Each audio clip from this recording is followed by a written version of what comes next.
ಎದುರುಗಡೆ ವ್ಯಕ್ತಿಗೆ ನಾನು ಹೇಗೆ ಕಾಣ್ತೀನಿ ಅನ್ನೋದು ನನಗೆ ಮ್ಯಾಟ್ರೇ ಆಗಲ್ಲ. ನಾವೇನು ತಪ್ಪು ಮಾಡ್ತೀವಪ್ಪ ಅಂತ ಹೇಳಿದ್ರೆ, ನಮ್ಮನ್ನು ಕಂಡ್ರೆ ಯಾರಿಗಾಗಲ್ವೋ ಅವರನ್ನು ಮೆಚ್ಚೋಕೆ ಅಂತ ಹೋಗಿ ನಾವು ಭಾಳಷ್ಟು ದುಡ್ಡನ್ನು ಕಳ್ಕೊತೀವಿ. ಯಾವ ವಸ್ತು ನಮಗೆ ಅಗತ್ಯ ಇಲ್ವೋ ಅದನ್ನು ನಾವು ಖರೀದಿ ಮಾಡಿದ್ರೆ, ನಮ್ಗೆ ಯಾವ ವಸ್ತು ಅಗತ್ಯ ಅದನ್ನು ಮಾರಾಟ ಮಾಡಬೇಕಾಗತ್ತೆ. ನೀವು ಉಳಿತಾಯ ಅನ್ನೋದು ಡಿಕ್ಷನರಿಲಿ ಮಾತ್ರ ಇಟ್ಕೊಂಡ್ರೆ ಹಣ ಬೆಳೆಸಲಿಕ್ಕೆ ಸಾಧ್ಯ ಆಗೋದಿಲ್ಲ. ಈಗ ಸಂಬಳ ಬಂದ ದಿನದಿಂದ ಯಾವ್ಯಾವತ್ತು ಏನೇನು ಹೂಡಿಕೆ ಆಗಬೇಕು ಅದು ಆಟೋಮೆಟಿಕ್ಕಾಗಿ ಯಾವ ಇಂಟರಪ್ಷನ್ ಇಲ್ಲದೆ ಆಗುತ್ತೆ.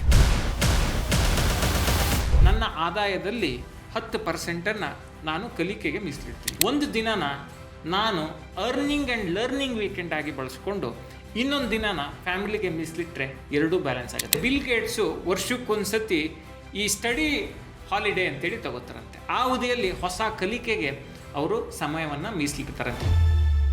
ಅಮೇರಿಕಾದ ಒಬ್ಬರು ರೈಟರ್ ಹೇಳ್ತಾರೆ, ಈ ಶ್ರೀಮಂತರ ಮನೆಯಲ್ಲಿ ಟಿವಿಗಳು ಸಣ್ಣದಿರುತ್ತಂತೆ, ಲೈಬ್ರರಿಗಳು ದೊಡ್ಡದಿರ್ತಾವಂತೆ.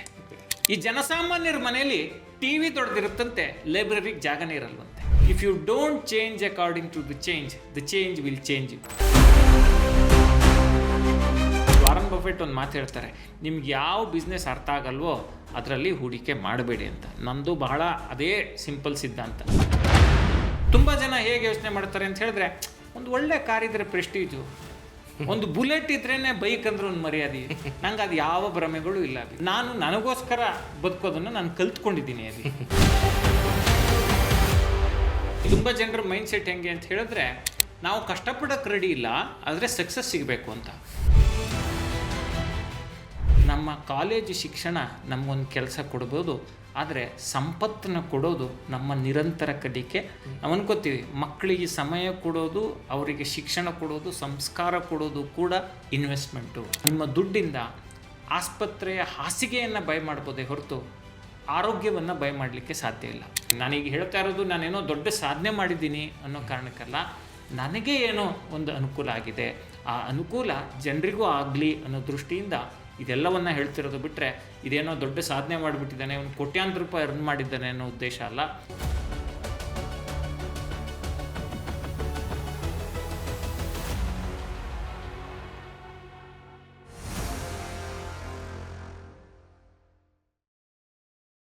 ನಮಸ್ಕಾರ, ನಾನು ಅಭಿಷೇಕ್ ರಾಮಪ್ಪ.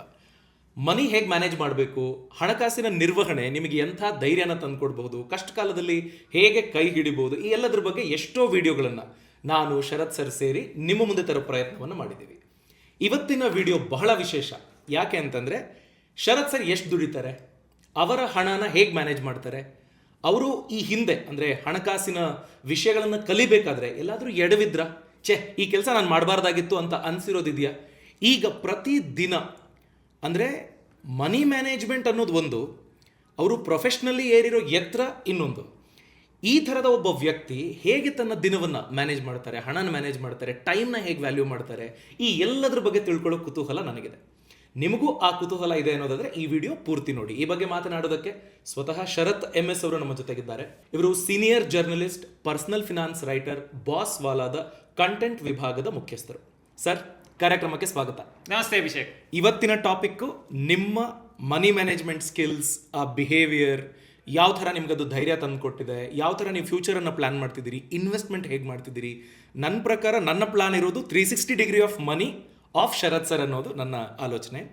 ಮೊದಲನೇದು ಸರ್, ಸಂಬಳ ಬಂದ ತಕ್ಷಣ ಏನು ಮಾಡ್ತೀರಿ, ಅದೇ ರೀತಿ ಯಾವುದೋ ಒಬ್ಬ ಕಾಮನ್ ಮ್ಯಾನ್ ಏನು ಮಾಡಬೇಕು ಅಂತ ನೀವು ಆಶಿಸ್ತೀರಿ? ಖಂಡಿತ ಭಾಳ ಒಳ್ಳೆ ಪ್ರಶ್ನೆಯನ್ನು ಕೇಳಿದ್ರಿ. ನಾವೇನು ತಪ್ಪು ಮಾಡ್ತೀವಪ್ಪ ಅಂತ ಹೇಳಿದ್ರೆ, ನಮ್ಮನ್ನು ಕಂಡ್ರೆ ಯಾರಿಗಾಗಲ್ವೋ ಅವರನ್ನು ಮೆಚ್ಚೋಕೆ ಅಂತ ಹೋಗಿ ನಾವು ಭಾಳಷ್ಟು ದುಡ್ಡನ್ನು ಕಳ್ಕೊತೀವಿ.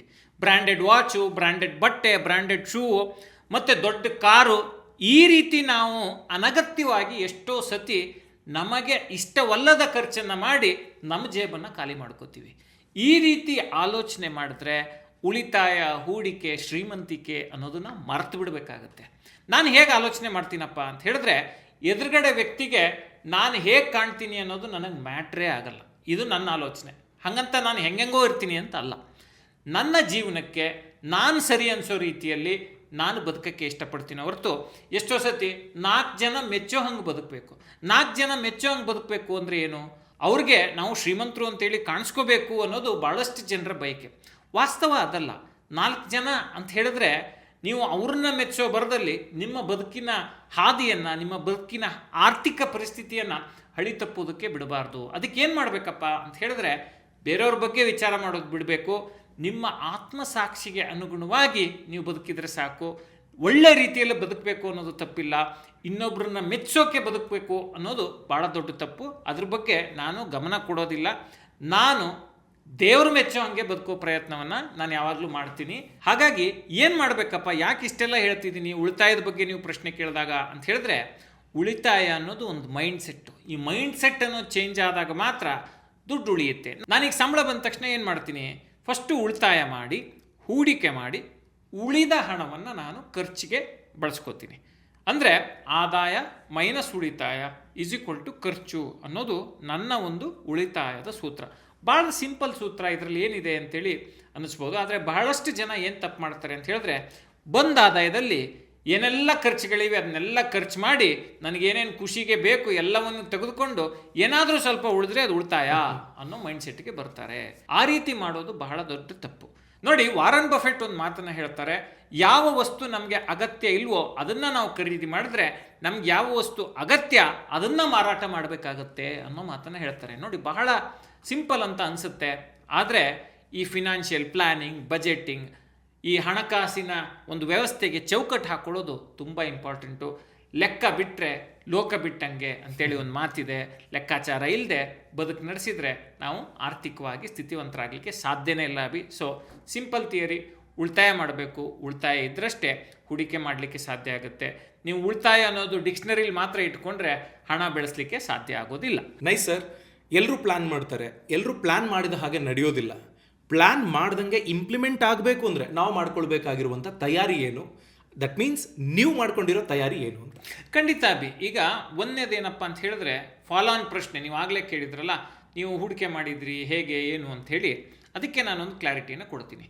ನನ್ನ ಇನ್ವೆಸ್ಟ್ಮೆಂಟ್ಸ್ ಎಲ್ಲವೂ ಆಟೋಮೇಟ್ ಆಗಿದ್ದಾವೆ. ಈಗ ಸಂಬಳ ಬಂದ ದಿನದಿಂದ ಯಾವ್ಯಾವತ್ತು ಏನೇನು ಹೂಡಿಕೆ ಆಗಬೇಕು ಅದು ಆಟೋಮೆಟಿಕ್ಕಾಗಿ ಯಾವ ಇಂಟರಪ್ಷನ್ ಇಲ್ಲದೆ ಆಗುತ್ತೆ. ಅದಾಗಬೇಕು ಅಂದರೆ ನೀವು ಕೇಳ್ಬೋದು, ಏನೋ ಸಮಸ್ಯೆ ಬರುತ್ತೆ, ಖರ್ಚು ವೆಚ್ಚಗಳನ್ನೆಲ್ಲ ನೀವು ಹೇಗೆ ನಿಭಾಯಿಸ್ತೀರಿ, ಅಥವಾ ಏನೋ ಅಚಾತುರ್ಯಗಳು ನಡೀತವೆ, ಏನೋ ಸವಾಲುಗಳು ಬರ್ತವೆ, ಅದಕ್ಕೆ ನೀವು ಸಜ್ಜಾಗಿದ್ದೀರಾ ಅಂತೇಳಿ ಕೇಳಿದ್ರೆ, ನಾನು ಅದಕ್ಕೊಂದು ಫಂಡಮೆಂಟಲ್ ಫೌಂಡೇಶನನ್ನು ಸ್ಟ್ರಾಂಗ್ ಮಾಡ್ಕೊಂಡಿದ್ದೀನಿ. ನಾನು ಹೇಗೆ ಸ್ಟ್ರಾಂಗ್ ಮಾಡ್ಕೊಂಡಿದ್ದೀನಿ ಅಂತ ಹೇಳಿದ್ರೆ, ಈಗ ನೋಡಿ ಅಭಿ, ನಾನು ಅಂದ್ಕೊಂಡಿದ್ದನ್ನೆಲ್ಲ ಮಾಡಲಿಕ್ಕೆ ನನಗೆ 2 ಫೌಂಡೇಶನ್ ಭಾಳ ಹೆಲ್ಪ್ ಮಾಡ್ತವೆ. ಏನೋ ಆ 2 ಫೌಂಡೇಶನ್ ಅಂತ ಹೇಳಿದ್ರೆ 2 ಪಿಲ್ಲರ್ ಅಂತೇಳಿ ನಾನು ಕರಿತೀನಿ. ಒಂದನೇದು ಹೆಲ್ತ್ ಇನ್ಶೂರೆನ್ಸ್, ಮತ್ತೊಂದು ಟರ್ಮ್ ಇನ್ಶೂರೆನ್ಸ್. ನೀವು ಹಣಕಾಸಿನ ಸೌಧವನ್ನು ಕಟ್ಟಬೇಕು ಅಂತ ಹೇಳಿದ್ರೆ ಈ ಟರ್ಮ್ ಇನ್ಶೂರೆನ್ಸ್ ಮತ್ತು ಹೆಲ್ತ್ ಇನ್ಶೂರೆನ್ಸ್ನ ಭದ್ರ ಬುನಾದಿ ಮತ್ತು ಬೀಮ್ಗಳು, ಪಿಲ್ಲರ್ಗಳನ್ನು ಏರಿಸ್ಕೊಂಡಿರಬೇಕು. ಆವಾಗ ಮಾತ್ರ ನಿಮ್ಮ ಹಣಕಾಸಿನ ಸೌಧ ಮುರಿದು ಬೀಳೋದಿಲ್ಲ.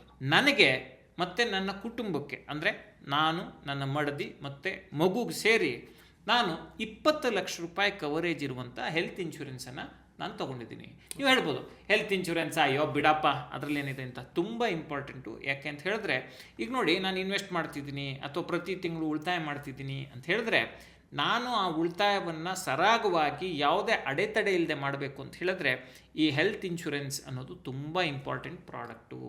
ಇದನ್ನು ನಾವು ಗಂಭೀರವಾಗಿ ಪರಿಗಣಿಸಲೇಬೇಕು. ತುಂಬ ಜನ ಇದರಲ್ಲೇನಿದೆ ಅಂತ ಅನ್ಕೋತಾರೆ. ನೋಡಿ, 20 ಲಕ್ಷ ರೂಪಾಯಿ ನಂದು ಪರ್ಸ್ನಲ್ ಕವರೇಜ್ ಇದೆ ಅಂತೇಳಿ ಹೇಳಿದೆ. ಜೊತೆಗೆ ಆಫೀಸಿಂದ ನನಗೆ 3 ಲಕ್ಷ ರೂಪಾಯಿ ಕವರೇಜ್ ಇದೆ, ನನಗೆ, ನನ್ನ ಮಗುಗೆ ಮತ್ತು ಮಡದಿಗೆ. ಮತ್ತು ತಂದೆ ತಾಯಿಗೆ ಏನು ಮಾಡಿಸಿದ್ದೀರಾ ಅಂತ ಕೇಳಿದ್ರೆ, ನಮ್ಮ ತಂದೆಯವ್ರದ್ದೊಂದು ಇಂಡಿವಿಜುವಲ್ ಹೆಲ್ತ್ ಪಾಲಿಸಿ ಇದೆ, ನಮ್ಮ ತಾಯಿಯವ್ರದ್ದೊಂದು ಇಂಡಿವಿಜುವಲ್ ಹೆಲ್ತ್ ಪಾಲಿಸಿ ಇದೆ. ಇಷ್ಟೆಲ್ಲ ಮೀರಿನೂ ಸವಾಲುಗಳು ಬರ್ಬೋದು. ಆದರೆ ನಾವು ಏನು ನೆನ್ಪಿಟ್ಕೋಬೇಕಪ್ಪ ಅಂತ ಹೇಳಿದ್ರೆ, ಈ ಹೆಲ್ತ್ ಇನ್ಶೂರೆನ್ಸ್ ಅನ್ನೋದು ನಿಮಗೆ ಅಷ್ಟರ ಮಟ್ಟಿಗೆ ನೆಮ್ಮದಿಯನ್ನು ಕೊಡುತ್ತೆ. ಈಗ ನೋಡಿ, ಹೆಲ್ತ್ ಇನ್ಶೂರೆನ್ಸ್ ಇದ್ದ ತಕ್ಷಣ ಎಲ್ಲ ಖರ್ಚುಗಳು ನಿಂತೋಗ್ತವೆ ಅಂತ ಅಲ್ಲ, ಅಥವಾ ಎಲ್ಲದಕ್ಕೂ ಇದು ರಾಮಬಾಣ ಅಂತನೂ ಅಲ್ಲ. ಹೆಲ್ತ್ ಇನ್ಶೂರೆನ್ಸ್ ಇದ್ದಾಗ ಏನಾಗುತ್ತೆ, ನಿಮ್ಮ ಇನ್ವೆಸ್ಟ್ಮೆಂಟ್ಗಳು ಅಡೆತಡೆ ಇಲ್ಲದೆ ನಡೀತವೆ. ಮತ್ತು ನಿಮ್ಮ ಇನ್ವೆಸ್ಟ್ಮೆಂಟ್ ಹಣ ಏನಿದೆ ಅದು ಆಸ್ಪತ್ರೆ ಪಾಲಾಗಲ್ಲ. ಅದಕ್ಕೆ ಒಂದು ಕಾರ್ಪಸ್ ಅಂತ ಎತ್ತಿಟ್ಟಿರ್ತೀರಿ, ಅದ್ರ ಪಾಡಿಗೆ ಅದು ನಡ್ಕೊಂಡು ಹೋಗುತ್ತೆ. ನಾನು ಅದೇ ರೀತಿ ಪ್ಲ್ಯಾನನ್ನು ಮಾಡ್ಕೊಂಡಿದ್ದೀನಿ. ಈಗ ತುಂಬ ಜನರಿಗೆ ಒಂದು ಪ್ರಶ್ನೆ ಬರುತ್ತೆ, ಹೆಲ್ತ್ ಇನ್ಶೂರೆನ್ಸ್ ಅಂದರೆ ಯಾವ ಹೆಲ್ತ್ ಇನ್ಶೂರೆನ್ಸ್ ತೊಗೊಳ್ಳೋದು? ಈಗ ಫ್ಯಾಮಿಲಿ ಫ್ಲೋಟರ್ ಅಂತಾರೆ, ಜೊತೆಗೆ ಇಂಡಿವಿಜುವಲ್ ಹೆಲ್ತ್ ಪಾಲಿಸಿ ಅಂತಾರೆ, ಸೀನಿಯರ್ ಸಿಟಿಸನ್ ಹೆಲ್ತ್ ಪಾಲಿಸಿ ಅಂತ ಹೇಳ್ತಾರೆ. ಈ ರೀತಿ ಎಷ್ಟೊಂದು ಹೆಲ್ತ್ ಇನ್ಶೂರೆನ್ಸ್ ಇವೆ, 100 ಕಂಪ್ನಿ ಇವೆ, ಏನೋ ಕ್ಲೇಮ್ ಸೆಟ್ಲ್ಮೆಂಟ್ ರೇಷಿಯೋ ಅಂತಾರೆ. ಈ ರೀತಿ ಎಲ್ಲ ಗೊಂದಲಗಳಿರ್ತವೆ. ಮತ್ತು ಎಷ್ಟೋ ಜನ ಈ ಗೊಂದಲಗಳನ್ನು ಇಟ್ಕೊಂಡು ಯಾವುದೋ ಒಂದು ಹೆಲ್ತ್ ಇನ್ಶೂರೆನ್ಸ್ ತೊಗೊಂಡು ಸಮಸ್ಯೆಗೆ ಸಿಗಾಕೋತಾರೆ. ಅಂಥವ್ರಿಗೆ ಏನು ಹೇಳ್ತೀನಿ ಅಂತ ಹೇಳಿದ್ರೆ, ಡಿಟ್ಟೋ ಅಂತೇಳಿ ಒಂದು ಇನ್ಶೂರೆನ್ಸ್ ಪ್ಲ್ಯಾಟ್ಫಾರ್ಮ್ ಇದೆ. ಅವ್ರ ಹತ್ರ ಫ್ರೀ ಕಾಲನ್ನು ಬುಕ್ ಮಾಡ್ಕೋಬೋದು. ಫ್ರೀ ಕಾಲನ್ನು ಬುಕ್ ಮಾಡಿಕೊಂಡ್ರೆ ನಿಮ್ಮ ಅಗತ್ಯಕ್ಕೆ ತಕ್ಕಂತೆ ನಿಮಗೆ ಯಾವ ಹೆಲ್ತ್ ಇನ್ಶೂರೆನ್ಸ್ ಬೇಕು, ಅದಕ್ಕೆ ಏನು ಪ್ರೀಮಿಯಂ ಬರುತ್ತೆ, ಮತ್ತು ನಿಮ್ಮ ತಂದೆ ತಾಯಿಗೆ ಯಾವ ರೀತಿ ಕವರೇಜ್ ತೊಗೋಬೇಕು, ಈ ಎಲ್ಲ ಮಾಹಿತಿಯನ್ನು ನಿಮಗೆ ಮಾತೃಭಾಷೆಯಲ್ಲೇ ಕೊಡ್ತಾರೆ. ಅದನ್ನು ಬಳಸ್ಕೋಬೋದು. ಮತ್ತು ಇನ್ನೊಂದು ವಿಶೇಷ ಏನಪ್ಪ ಅಂತ ಹೇಳಿದ್ರೆ, ನೀವು ಕಾಲ್ ಬುಕ್ ಮಾಡಿದ ತಕ್ಷಣ ಮೇಲಿನ ಮೇಲೆ ಫೋನ್ ಮಾಡಿ ಅವ್ರು ಕಿರಿಕಿರಿ ಮಾಡಿ ನಿಮಗೆ ಒಂದು ರೀತಿ ಇರಿಟೇಷನ್ ಮಾಡೋದಿಲ್ಲ. ನೀವು ಯಾವ ಟೈಮಲ್ಲಿ ಬುಕ್ ಮಾಡಿರ್ತೀರಿ ಆ ಟೈಮಲ್ಲಿ ಮಾತ್ರ ಕಾಲನ್ನು ಮಾಡ್ತಾರೆ. ಈ ಡಿಟ್ಟೋ ಅನ್ನೋ ಪ್ಲ್ಯಾಟ್ಫಾರ್ಮ್ ಏನಿದೆ, ಇದು ಝೀರೋದಾ ಬ್ಯಾಕ್ಡ್ ಕಂಪನಿ, ಬಹಳ ವಿಶ್ವಾಸಾರ್ಹತೆಯನ್ನು ಪಡ್ಕೊಂಡಿದೆ. ಮತ್ತು ಅವರಿಗೆ ಟಾರ್ಗೆಟ್ಸ್ ಇರೋದಿಲ್ಲ. ನಾವು ಈಗ ಫೋನ್ ಮಾಡಿ ಅಡ್ವೈಸ್ ತೊಗೊಂಡ ತಕ್ಷಣ ಇನ್ಶೂರೆನ್ಸ್ ತೊಗೋಬೇಕು ಅನ್ನೋ ಒಂದು ಬೆನ್ನತ್ತು ಅಂತ ಕೆಲಸ ಆಗೋದಿಲ್ಲ. ನಿಮ್ಮ ಅಗತ್ಯ ಏನಿದೆ ಅವರು ಭಾಳ ಮುಕ್ತವಾಗಿ ತಿಳಿಸ್ತಾರೆ. ಖಂಡಿತವಾಗಿಯೂ ನಿಮಗೆ ಸಹಾಯ ಆಗುತ್ತೆ. ಡಿಸ್ಕ್ರಿಪ್ಷನಲ್ಲಿ ನಾವು ಒಂದು ಲಿಂಕನ್ನು ಕೊಟ್ಟಿದ್ದೀವಿ. ಆ ಲಿಂಕನ್ನು ಬಳಸ್ಕೊಂಡು ನೀವು ಫ್ರೀ ಕಾಲನ್ನು ಬುಕ್ ಮಾಡ್ಕೋಬೋದು. ಖಂಡಿತವಾಗಿಯೂ ನಿಮಗೆ ಸೂಕ್ತ ಹೆಲ್ತ್ ಇನ್ಶೂರೆನ್ಸನ್ನು ಆಯ್ಕೆ ಮಾಡಲಿಕ್ಕೆ ಅವರು ಸಹಾಯ ಮಾಡ್ತಾರೆ. ನಾನು ಕೂಡ ಅವರ ಸಹಾಯವನ್ನು ನನ್ನ ಹೆಲ್ತ್ ಇನ್ಶೂರೆನ್ಸ್ ಅಪ್ಗ್ರೇಡ್ಗೆ ಬಳಸ್ಕೊಂಡಿದ್ದೀನಿ. ಹಾಗಾಗಿ ತಡ ಮಾಡಬೇಡಿ. ಹೆಲ್ತ್ ಇನ್ಶೂರೆನ್ಸ್ ಆಪ್ಷನಲ್ ಅಲ್ಲ. ನಿಮ್ಮ ಮನೆಗೆ ಹೇಗೆ ಒಂದು ಅಡಿಪಾಯ ಹಾಕ್ತಿರೋ ಅಥವಾ ಪಿಲ್ಲರ್ಗಳನ್ನು ಕಟ್ತಿರೋ ಹಾಗೆ ಫಿನಾನ್ಷಿಯಲ್ ಪ್ಲ್ಯಾನಿಂಗಲ್ಲಿ ಪಿಲ್ಲರ್ ಯಾವುದಪ್ಪ ಅಂತ ಹೇಳಿದ್ರೆ ಹೆಲ್ತ್ ಇನ್ಶೂರೆನ್ಸ್. ಮತ್ತು ಇನ್ನೊಂದು ಇನ್ಶೂರೆನ್ಸ್ ಇದೆ, ಅದು ಟರ್ಮ್ ಇನ್ಶೂರೆನ್ಸ್. ಸರಿ ಸರ್, ಈಗ ಆರೋಗ್ಯಕ್ಕೇನೋ ಸಮಸ್ಯೆ ಆಯಿತು ಅಂತಂದರೆ ಹೆಲ್ತ್ ಇನ್ಶೂರೆನ್ಸ್, ದುಡ್ದಿದ್ದನ್ನು ಆಸ್ಪತ್ರೆಗೆ ಕೊಡಬಾರ್ದು ಅಂತ. ವ್ಯಕ್ತಿಗೆ ಏನಾದರೂ ಪ್ರಾಬ್ಲಮ್ ಆದರೆ? ಈಗ ನೋಡಿ ಅಭಿ, ತುಂಬ ಜನ ನಾವೇನು ತಪ್ಪು ತಿಳ್ಕೊಂಡಿರ್ತೀವಿ ಅಂತ ಹೇಳಿದ್ರೆ, ನಾವು ಚಿರಂಜೀವಿಗಳು ಅಂತ ಹೇಳಿ. ನೋಡಿ, ಒಂದಲ್ಲ ಒಂದು ದಿವಸ ಪ್ರತಿಯೊಬ್ಬರು ಈ ಭೂಮಿಯನ್ನು ಬಿಟ್ಟು ಹೋಗಲೇಬೇಕು. ಹಾಗಂತ ಏನು ಸಮಸ್ಯೆ ಆಗುತ್ತೆ ಅಂತ ಹೇಳಿದ್ರೆ, ಎರಡು ರೀತಿಯ ಚಾಲೆಂಜ್ಗಳು ಒಬ್ಬ ವ್ಯಕ್ತಿಯ ಬದುಕಿನಲ್ಲಿ ಬರುತ್ತೆ. ನಾನು 100 ವರ್ಷ ಬದುಕ್ಬೋದು, 80 ವರ್ಷ ಬದುಕ್ಬೋದು. ಹಾಗೆ ಯಾವುದೇ ವ್ಯಕ್ತಿ ಬದುಕಿದ್ರೆ ಏನು ಸಮಸ್ಯೆ ಆಗಲ್ಲ. ಅವ್ರ ಕುಟುಂಬಕ್ಕೆ ನಿರಂತರವಾಗಿ ಆದಾಯ ಬರುತ್ತೆ. ಅವರ ಕಷ್ಟ ಸುಖಗಳಿಗೆಲ್ಲ ಅವರು ಹಣಕಾಸಿನ ಅಗತ್ಯಗಳನ್ನು ಅವರು ಪೂರೈಸ್ಕೋತಾರೆ. ಇದು ಏನು ಐಡಿಯಲ್ ಸಿನಾರಿಯೋ. ಇನ್ನೊಂದು ಒಬ್ಬರ ಮೇಲೆ ಡಿಪೆಂಡ್ ಆಗಿರುತ್ತೆ. ಮನೆ ಯಜಮಾನ ಅಥವಾ ಯಜಮಾನಿ ದುಡಿತಿರ್ತಾರೆ, 50,000ನೋ 80,000ನೋ 1 ಲಕ್ಷನೋ ತಿಂಗಳಿಗೆ ಆದಾಯ ತರ್ತಿರ್ತಾರೆ.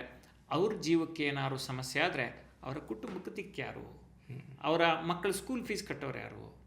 ಅವರ ಮನೆಯ ಸಾಲವನ್ನು ತೀರಿಸೋರು ಯಾರು?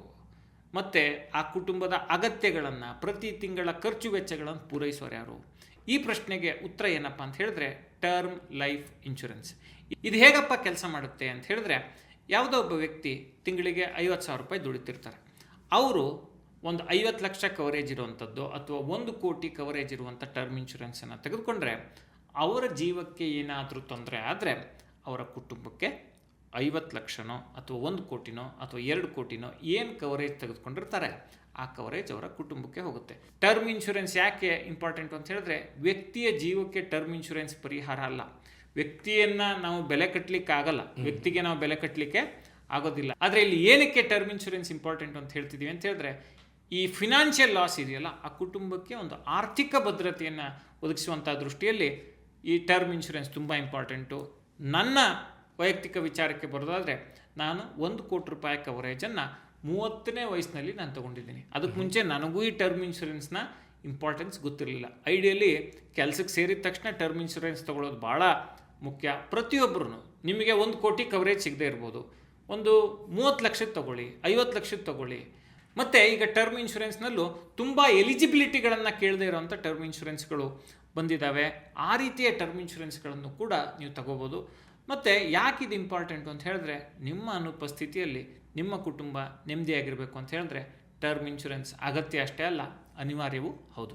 ಓಕೆ, ಸೊ ನನಗೇನಾದರೂ ಆದರೆ ಅನ್ನೋ ಭಯನೇ ಇಲ್ಲ ಅಂತಂದರೆ, ಆ ಥರ ಆದ್ರೂ ನನ್ನ ಕುಟುಂಬ ಸೇಫಾಗಿರುತ್ತಪ್ಪ ಅನ್ನೋ ಧೈರ್ಯ ನಮಗೆ ಏನೋ ರಿಸ್ಕನ್ನು ತಗೊಳ್ಳೋದಕ್ಕೆ ಅವಕಾಶ ಮಾಡಿಕೊಡುತ್ತೆ ಅನ್ನೋದನ್ನು ನಾವು ಈ ಇನ್ಶೂರೆನ್ಸ್ ಪ್ಲ್ಯಾನಿಂಗ್ನಲ್ಲಿ ಅರ್ಥ ಮಾಡ್ಕೊಳ್ಬೇಕು. ಸರ್, ನೀವು ಸ್ಟಾರ್ಟಿಂಗಲ್ಲಿ ಹೇಳಿದ್ರಿ ಆಟೋಮ್ಯಾಟಿಕ್ಕಾಗಿ ನನ್ನ ಇನ್ವೆಸ್ಟ್ಮೆಂಟು ಸೇವಿಂಗ್ಸ್ ನಿರ್ಧಾರಗಳಾಗೋಗುತ್ತೆ ಅಂತ. ಅದರರ್ಥ ನಿಮ್ಮ ಬಜೆಟು ತುಂಬ ಸ್ಟ್ರಾಂಗ್ ಆಗಿರಬೇಕು. ಸೊ ನೀವು ಬಜೆಟನ್ನು ಹೇಗೆ ಡಿಸೈಡ್ ಮಾಡ್ತೀರಿ? ನಿಮ್ಮ ಬಜೆಟ್ನಲ್ಲಿ ಏನೇನನ್ನು ಇನ್ಕ್ಲೂಡ್ ಮಾಡ್ಕೊಳ್ತೀರಿ? ಸೊ ನಿಮ್ಮ ಪರ್ಸ್ನಲ್ ಬಜೆಟ್ ಬಗ್ಗೆ ಹೇಳಿ ಸರ್. ಖಂಡಿತ ಅಭಿ, ನಾನು ಆಗಲೇ ಹೇಳಿದೆ, ಆದಾಯ ಬಂದ ತಕ್ಷಣ ಉಳಿತಾಯ ಹೂಡಿಕೆ ಮಾಡಿ ಮುಂದಿನ ಕೆಲಸ ಮಾಡ್ತೀನಿ ಅಂತ ಹೇಳಿ. ನನಗೆ 100 ರೂಪಾಯಿ ಬಂದರೆ ಅದರಲ್ಲಿ 40 ರೂಪಾಯಿಯನ್ನು ನಾನು ಇನ್ವೆಸ್ಟ್ಮೆಂಟ್ಗೆ ಬಳಸ್ತೀನಿ. ಓಕೆ, ಅಂದರೆ ಯೂಶಲಿ 30-20-50 ಅಂತೇಳಿ ಒಂದು ರೂಲ್ ಇದೆ. ಆ ರೂಲನ್ನು ನಾನು ಫಾಲೋ ಮಾಡಲ್ಲ. ನಾನು ಸಾಧ್ಯ ಆದಷ್ಟು ಹೆಚ್ಚು ಉಳಿತಾಯ ಮಾಡಲಿಕ್ಕೆ ಓಕೆ ನಾನು ಗಣನೆಗೆ ತೆಗೆದುಕೊಂಡು ಉಳಿತಾಯ ಮಾಡಲಿಕ್ಕೆ ಪ್ರಯತ್ನ ಮಾಡ್ತೀನಿ. ಎರಡನೇದು, ನನ್ನ ಆದಾಯದಲ್ಲಿ ನಾನು ಹೇಳದೆ 40% ಉಳಿತಾಯ ಮಾಡ್ತೀನಿ, 20%ಅನ್ನು ಲೋನ್ ಪೇ ಮಾಡಲಿಕ್ಕೆ ನಾನು ಬಳಸ್ತೀನಿ. ಏನು ಲೋನು ಅಂತೇಳಿ ಕೇಳ್ಬೋದು. ನಾನೊಂದು ಹೋಮ್ ಲೋನ್ ತೆಗೆದುಕೊಂಡಿದ್ದೀನಿ. ಈಗ 20 ವರ್ಷದ ಅವಧಿಗೆ ನಾನು ಆ ಹೋಮ್ ಲೋನನ್ನು ಪಡ್ಕೊಂಡಿದ್ದೀನಿ. ಈಗ ಹೋಮ್ ಲೋನ್ ಪಡೆದು 8 ವರ್ಷ ಆಗಿದೆ. ನಾನು ಅಟ್ಲೀಸ್ಟ್ ಒಂದು 12 ವರ್ಷದೊಳಗಡೆ ಆ ಲೋನನ್ನು ತೀರಿಸಬೇಕು ಅಂಥೇಳಿ ನಾನೇನು ಮಾಡ್ತಿದ್ದೇನಪ್ಪ ಅಂತ ಹೇಳಿದ್ರೆ, ಪಾರ್ಟ್ ಪೇಮೆಂಟು, ನನಗೇನೋ ಸ್ವಲ್ಪ ಹಣ ಸಿಗುತ್ತೆ ಅಥವಾ ನಮ್ಮ ಮನೆ ಕಡೆಯಿಂದ ಏನೋ ಒಂದು ಸಹಾಯ ಸಿಗುತ್ತೆ, ಅಡಿಷ್ನಲಿ ಯಾವುದೋ ಬೋನಸ್ ಬರುತ್ತೆ, ಇನ್ಯಾವುದೋ ಆದಾಯ ಬರುತ್ತೆ ಅಂತ ಹೇಳಿದಾಗ ಅದನ್ನು ಪಾರ್ಟ್ ಪೇಮೆಂಟ್ ಮಾಡಿ 2 ರೀತಿ ನಾನು ಅನುಕೂಲ ಮಾಡ್ಕೊಂಡಿದ್ದೀನಿ. 20 ವರ್ಷದ ಸಾಲನ 10 ವರ್ಷಕ್ಕೆ ನಾನು ಇಳಿಸ್ಕೊಂಡಾಗ ಅಥವಾ ಅದಕ್ಕಿಂತ ಕಡಿಮೆ ಅವಧಿಗೆ ಇಳಿಸ್ಕೊಂಡಾಗ ನನಗೆ ಬಡ್ಡಿಯ ಹೊರೆ ಕಡಿಮೆ ಆಗುತ್ತೆ. ಎರಡನೇದು, ನನಗೆ ಲೋನ್ ಕೂಡ ಬೇಗ ಮುಗಿಯುತ್ತೆ. ಅಂದರೆ 20 ವರ್ಷದ ಲೋನು 10 ವರ್ಷಕ್ಕೆ ಮುಗಿಸುವಂಥ ಪ್ರಯತ್ನವನ್ನು ಅಥವಾ 12 ವರ್ಷಕ್ಕೆ ಮುಗಿಸುವಂಥ ಪ್ರಯತ್ನವನ್ನು ಮಾಡ್ಬೋದು. ನೆನ್ಪಿಟ್ಕೊಳ್ಳಿ, ಹೋಮ್ ಲೋನ್ನಲ್ಲಿ ಜಾಸ್ತಿ ಅವಧಿಗೆ ನಾವು ಸಾಲವನ್ನು ತೆಗೆದುಕೊಂಡ್ರೆ ಬಡ್ಡಿ ಜಾಸ್ತಿ ಹೋಗುತ್ತೆ, ಕಡಿಮೆ ಮಾಡಿದಾಗ ಬಡ್ಡಿಯ ಹೊರೆಯು ಕಡಿಮೆ ಆಗುತ್ತೆ. Coming back to the point, ನಾನು ಹೇಳಿದೆ 40 ರೂಪಾಯಿ ಸೇವಿಂಗ್ಸಿಗೆ ಹೋಗುತ್ತೆ, 20 ರೂಪಾಯಿ ಲೋನ್ಗೆ ಹೋಗುತ್ತೆ. ಇನ್ನು ಮನೆಯ ಖರ್ಚು ವೆಚ್ಚಗಳು, ಮನೆ ದಿನಸಿ, ಓಡಾಟ ಮತ್ತು ಇನ್ನೇನೋ ಸಣ್ಣ ಪುಟ್ಟ ಖರೀದಿಗಳು, ಅದಕ್ಕೆ ನನ್ನ 100 ರೂಪಾಯಲ್ಲಿ 30 ರೂಪಾಯಿಯನ್ನು ನಾನು ಬಳಸ್ಕೋತೀನಿ. ಇನ್ನು 10 ರೂಪಾಯಿ ಏನು ಮಾಡ್ತೀರಿ ಅಂತ ಹೇಳಿದ್ರೆ ಅಪ್ ಸ್ಕಿಲ್ಲಿಂಗಿಗೆ ನಾನು ಬಳಸ್ಕೋತೀನಿ. ಅಪ್ ಸ್ಕಿಲ್ಲಿಂಗ್ ಅಂದರೆ ಏನು ಅಂತೇಳಿ ನೀವು ಕೇಳ್ಬೋದು. ಈಗ ನೋಡಿ, ನಾವೀಗ ಹಣಕಾಸಿನ ಬಗ್ಗೆ ಮಾತಾಡ್ತೀವಿ ಅಥವಾ ಹಣಕಾಸಿನ ಬಗ್ಗೆ ಕಾಂಟೆಂಟ್ ಕ್ರಿಯೇಟ್ ಮಾಡ್ತೀವಿ, ಹಣಕಾಸಿನ ಬಗ್ಗೆ ಪುಸ್ತಕಗಳು ಬರಿತೀನಿ. ನಾನು ಈ ಫೀಲ್ಡ್ಗೆ ರೆಲಿವೆಂಟ್ ಆಗಬೇಕು ಅಂತ ಹೇಳಿದ್ರೆ ನನ್ನ ಕಲಿಕೆ ನಿರಂತರವಾಗಿರಬೇಕು. ಅದಕ್ಕೆ ಏನು ಮಾಡ್ತೀನಿ ಅಂತ ಹೇಳಿದ್ರೆ, ಈಗ ಎಷ್ಟೋ ಪರ್ಸ್ನಲ್ ಫಿನಾನ್ಸ್ ಯೂಟ್ಯೂಬ್ ಕ್ರಿಯೇಟರ್ಸು, ಅಂದರೆ ಈ ಸೆಬಿ ಸರ್ಟಿಫಿಕೇಷನ್ ಇರೋರು ಅಥವಾ ಇನ್ವೆಸ್ಟ್ಮೆಂಟ್ ಬ್ಯಾಂಕರ್ಗಳಾಗಿರುವಂಥವ್ರು, ಅಂಥವರ ಯೂಟ್ಯೂಬ್ ಕಾಂಟೆಂಟನ್ನು ನಾನು ಪೇಯ್ಡ್ ವರ್ಷನ್ ತೆಗೆದುಕೊಂಡು ಕಲಿತೀನಿ. ಒಂದು. ಎರಡನೇದು, ಈಗ ಹೊಸ ಟೆಕ್ನಾಲಜಿ ಬರ್ತಿದೆ. ನಾವು ವೇಗವಾಗಿ ಸ್ಕ್ರಿಪ್ಟ್ ಬರೆಯೋದು ಹೆಂಗೆ, ಅಥವಾ ವೇಗವಾಗಿ ತಮ್ನೇಲ್ ಮಾಡೋದು ಹೆಂಗೆ, ಅಥವಾ AI ಟೂಲ್ಗಳನ್ನು ಬಳಸ್ಕೊಂಡು ನಾವು ವಿಡಿಯೋ ಎಡಿಟಿಂಗನ್ನು ಮಾಡೋದು ಹೇಗೆ, ಈ ರೀತಿಯ ವಿಚಾರಗಳನ್ನು ಎಲ್ಲವನ್ನೂ ನಾನು ಅರಗಿಸ್ಕೊಂಡಿದ್ದೀನಿ ಅಂತಲ್ಲ, ಅವನ್ನ ಕಲಿಯುವಂಥ ಪ್ರಯತ್ನವನ್ನು ನಾವು ಆ ರೀತಿಯಲ್ಲಿ ಖರ್ಚು ಮಾಡ್ತೀವಿ. ಅಥವಾ ಈಗ ಪರ್ಸನಲ್ ಫಿನಾನ್ಸ್ ಮ್ಯಾಗ್ಝಿನ್ಗಳನ್ನು ನಾವು ಓದಬೇಕು. ಪ್ರತಿ ವಾರ ET ವೆಲ್ತ್ ಅಂತ ಬರುತ್ತೆ, ಮತ್ತು ಕನ್ನಡದಲ್ಲಿ ಅಂತ ಹೇಳಿದ್ರೆ ವಿಜಯ ಕರ್ನಾಟಕ ಮನಿ ಅಂತ ಬರುತ್ತೆ, ಬಿಸ್ನೆಸ್ ಸ್ಟ್ಯಾಂಡರ್ಡ್ ಬರುತ್ತೆ, ಮಿಂಟ್ ಬರುತ್ತೆ.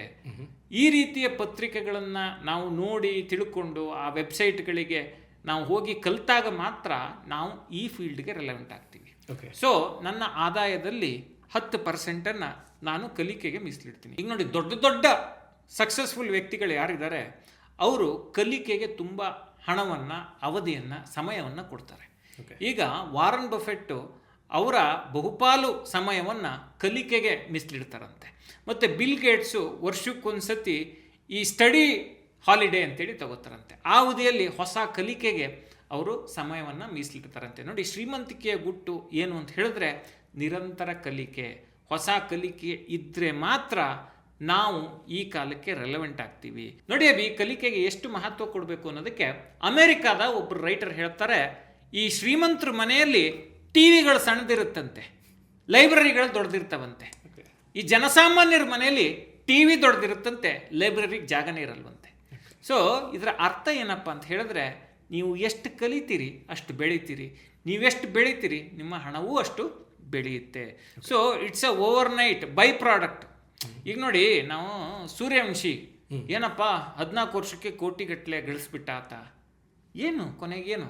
ಕಲಿಕೆ, ಸ್ಕಿಲ್. ಒಬ್ಬ ಅದ್ಭುತ ಬ್ಯಾಟರ್ ಆದ ಕಾರಣದಿಂದ ಮಾತ್ರ ಇವತ್ತು ವೈಭವ್ ಸೂರ್ಯವಂಶಿ ಬಗ್ಗೆ ಇಡೀ ಜಗತ್ತೇ ಮಾತಾಡ್ತಿದೆ. ಕಾರಣ ಇಷ್ಟೇ, ಸ್ಕಿಲ್, ಲರ್ನಿಂಗ್. ಯಾರು ಅಪ್ಡೇಟ್ ಆಗ್ತಾರೆ ಅವರು ಈ ಕಾಲದ ವೇಗದಲ್ಲಿ ಉಳ್ಕೋತಾರೆ. ನಮ್ಮ ಲೆಕ್ಚರರ್ ಯಾವಾಗಲೂ ಒಂದು ಮಾತಾಡೋರು, ME ಶಂಕರಪ್ಪ ಅಂತೇಳಿ, ನಮಗೆ PUCನಲ್ಲಿ ಹಿಸ್ಟ್ರಿ ಟೀಚರ್ ಆಗಿದ್ರು.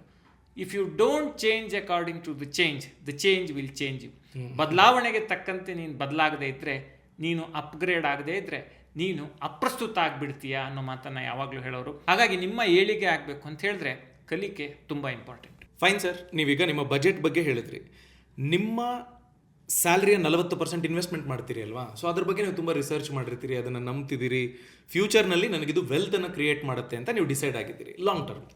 ಸೊ ಎಲ್ಲೆಲ್ಲಿ ಇನ್ವೆಸ್ಟ್ ಮಾಡ್ತಿದ್ದೀರಿ, ನಿಮ್ಮ ವಿಶ್ವಾಸ ಯಾವ ಕಡೆಗೆ ಚಿತ್ತ ನೆಟ್ಟಿದೆ ಅನ್ನೋದನ್ನು ತಿಳ್ಕೊಳ್ಳೋದಕ್ಕೆ ನಿಮ್ಮ ಇನ್ವೆಸ್ಟ್ಮೆಂಟ್ ಬಗ್ಗೆ. ಈಗ ನೋಡಿ ಅಭಿ, ಯಾವುದೇ ಹೂಡಿಕೆನ ಮಾಡೋಕ್ಕೆ ಮುಂಚೆ ಈ ಎಮರ್ಜೆನ್ಸಿ ಫಂಡ್ ಅನ್ನೋದನ್ನ ನಾವು ಗಣನೆಗೆ ತೆಗೆದುಕೋಬೇಕು. ಯಾಕೆ ಎಮರ್ಜೆನ್ಸಿ ಫಂಡ್ ಅಂತ ಹೇಳಿದ್ರೆ, ಏನೋ ಅಚಾತುರ್ಯ ಆಗ್ಬೋದು, ಮನೆಯಲ್ಲಿ ದಿಢೀರ್ ಖರ್ಚುಗಳು ಬರ್ಬೋದು. ಅದಕ್ಕೆ ನಮ್ಮ ತಿಂಗಳ ಆದಾಯ ಏನಿದೆ ಅದರ 6 ತಿಂಗಳ ವೆಚ್ಚಗಳೇನಿದೆ ಅದನ್ನೇ ಇಟ್ಕೋಬೇಕು. ಈಗ ನನ್ನ ಖರ್ಚು ಒಂದು 50,000 ರೂಪಾಯಿ ಬರುತ್ತೆ ಅಂತ ಇಟ್ಕೊಳ್ಳಿ. ನಾನೊಂದು 3 ಲಕ್ಷ ರೂಪಾಯಿಯನ್ನು ನಾನು ಲಿಕ್ವಿಡ್ ಅಸೆಟ್ಸ್ ಅಂದರೆ ಫಿಕ್ಸೆಡ್ ಡೆಪಾಸಿಟ್ ಅಥವಾ ಲಿಕ್ವಿಡ್ ಮ್ಯೂಚುವಲ್ ಫಂಡ್ ಥರದ ಹೂಡಿಕೆಗಳಲ್ಲಿ ಹಾಕ್ಕೊಂಡಿದ್ದೀನಿ. ಇದು ಒಂದನೇದು. ಇನ್ನೊಂದು, ಈಗ ನೋಡಿ ನಾನು ಹೇಗೆ ಹೂಡಿಕೆ ಮಾಡ್ತೀನಿ ಅಂತ ಹೇಳಿದ್ರೆ ಗುರಿ ಆಧಾರಿತ, ಗೋಲ್ ಬೇಸ್ಡ್. ಈಗ ಗೋಲ್ ಬೇಸ್ಡ್ ಅಂದರೆ ಏನು? ನನ್ನ ಮಗಳ ಎಜುಕೇಷನ್ಗೆ ಒಂದು ಕಾರ್ಪಸ್ ಕ್ರಿಯೇಟ್ ಆಗಬೇಕು. ಅದಕ್ಕೆ ಯಾವುದಪ್ಪ ಟೂಲು ಅಂತ ಹೇಳಿದ್ರೆ ಸುಕನ್ಯಾ ಸಮೃದ್ಧಿ ಯೋಜನೆ. ಇಲ್ಲಿ ನಾನು ರಿಸ್ಕ್ ತಗೊಳ್ಳಿಕ್ಕೆ ಇಷ್ಟಪಡಲ್ಲ. ನನ್ನ ಮಗಳಿಗೆ ಸರ್ಟೇನ್ ಏಜ್ ಆದಾಗ ಅವಳಿಗೆ ಒಂದು ದೊಡ್ಡ ಕಾರ್ಪಸ್ ಸಿಗಬೇಕು. ಅದಕ್ಕೆ ಮಾರ್ಕೆಟ್ ಮೇಲೆ ಹೋಯ್ತು, ಕೆಳಗೆ ಬಂತು, ಆ ಕಡೆ ಒಂದು ರಿಸ್ಕ್ ತಗೋತಿರ್ತೀವಿ. ಆ ರೀತಿಯ ರಿಸ್ಕ್ ಇರಬಾರ್ದು ಅಂತ ಹೇಳಿದ್ರೆ 8.2% ಇರುವಂಥ ಸುಕನ್ಯಾ ಸಮೃದ್ಧಿಯನ್ನು ನಾನು ಕನ್ಸಿಡರ್ ಮಾಡಿದ್ದೀನಿ. ಅದರಲ್ಲಿ ಸಾಧ್ಯ ಆಗೋಷ್ಟು ನಾನು ಹೂಡಿಕೆ ಮಾಡುವಂಥ ಪ್ರಯತ್ನ ಮಾಡ್ತೀನಿ. ಅದ್ರ ಜೊತೆಗೆ PPFನಲ್ಲಿ ಹಣ ಹಾಕ್ತೀನಿ, ಪಬ್ಲಿಕ್ ಪ್ರಾವಿಡೆಂಟ್ ಫಂಡ್. ಅದ್ರ ಜೊತೆಗೆ ನಮಗೆ ಈಗ ಆಫೀಸ್ನಿಂದ EPF ಇದೆ, ಅದರಲ್ಲಿ ಸ್ವಲ್ಪ ಹಣ ಕಟ್ಟಾಗುತ್ತೆ, ಅದೊಂದು ಕಡೆ ಕಾರ್ಪಸ್ ಕ್ರಿಯೇಟ್ ಆಗುತ್ತೆ. NPS, ನಮ್ಗೆ 60 ವರ್ಷ ಆದಮೇಲೆ ನಾವು ಪ್ರೈವೇಟ್ ಸೆಕ್ಟರ್ನಲ್ಲಿರೋದು, ಯಾರು ಪೆನ್ಷನ್ ಕೊಡ್ತಾರೆ? ಅದಕ್ಕೆ ನಮ್ಮನ್ನು ನಾವು ನೋಡ್ಕೋಬೇಕಲ್ಲ. ನಮ್ಮ ಮಕ್ಕಳ ಮೇಲೆ ನಾವು ಡಿಪೆಂಡ್ ಆಗೋದು ತಪ್ಪಲ್ವಾ? ಯಾಕೆಂತ ಹೇಳಿದ್ರೆ ಅವರಿಗೇನೋ ಸವಾಲುಗಳು ಇರ್ಬೋದು.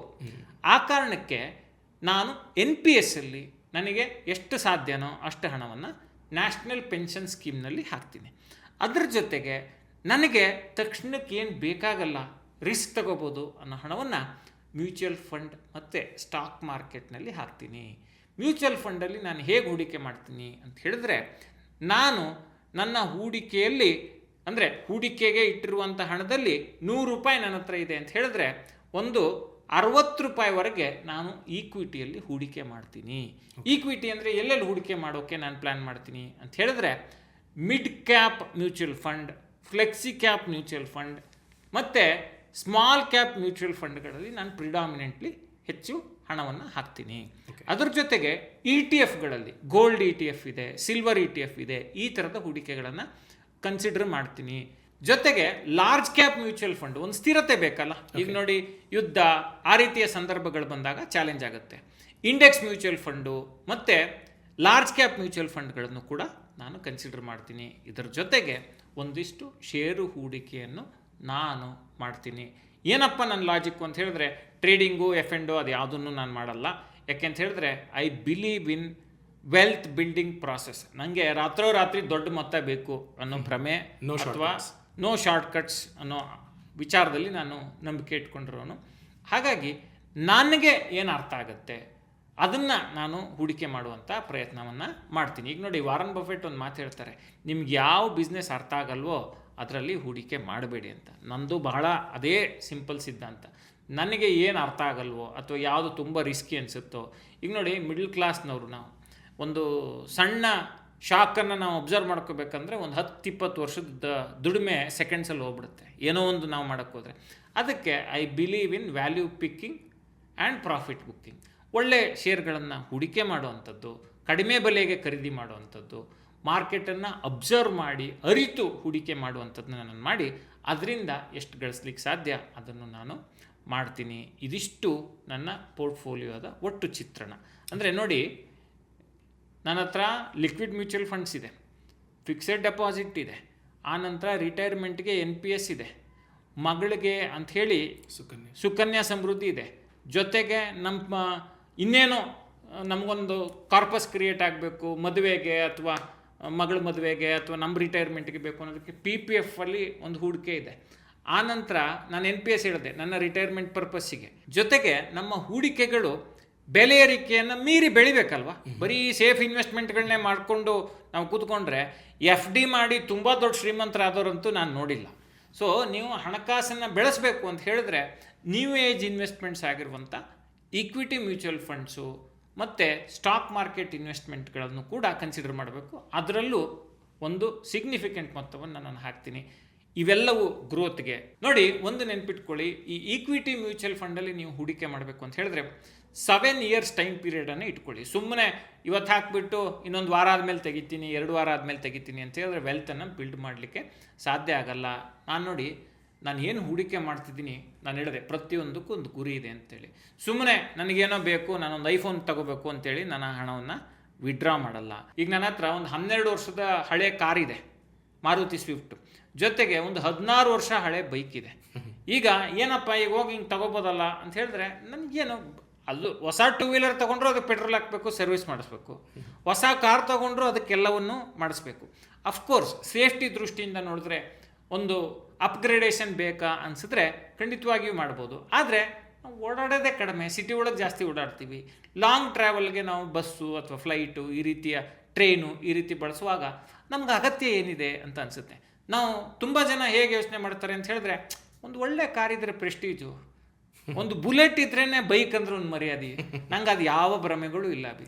ನನಗೇನಂತ ಹೇಳಿದ್ರೆ, ನನ್ನ ಜೇಬಿಗೆ ಭಾರ ಆಗದೆ ಇರೋದು, ನನಗೆ ಸರಿ ಅನಿಸೋದು, ಮತ್ತು ಅನಗತ್ಯ ಹೊರೆಗಳನ್ನು ಜಾಸ್ತಿ ಮಾಡ್ಕೊಳ್ದೇ ಇರೋದ್ರ ಬಗ್ಗೆ ನಂಗೆ ಭಾಳ ದೊಡ್ಡ ನಂಬಿಕೆ.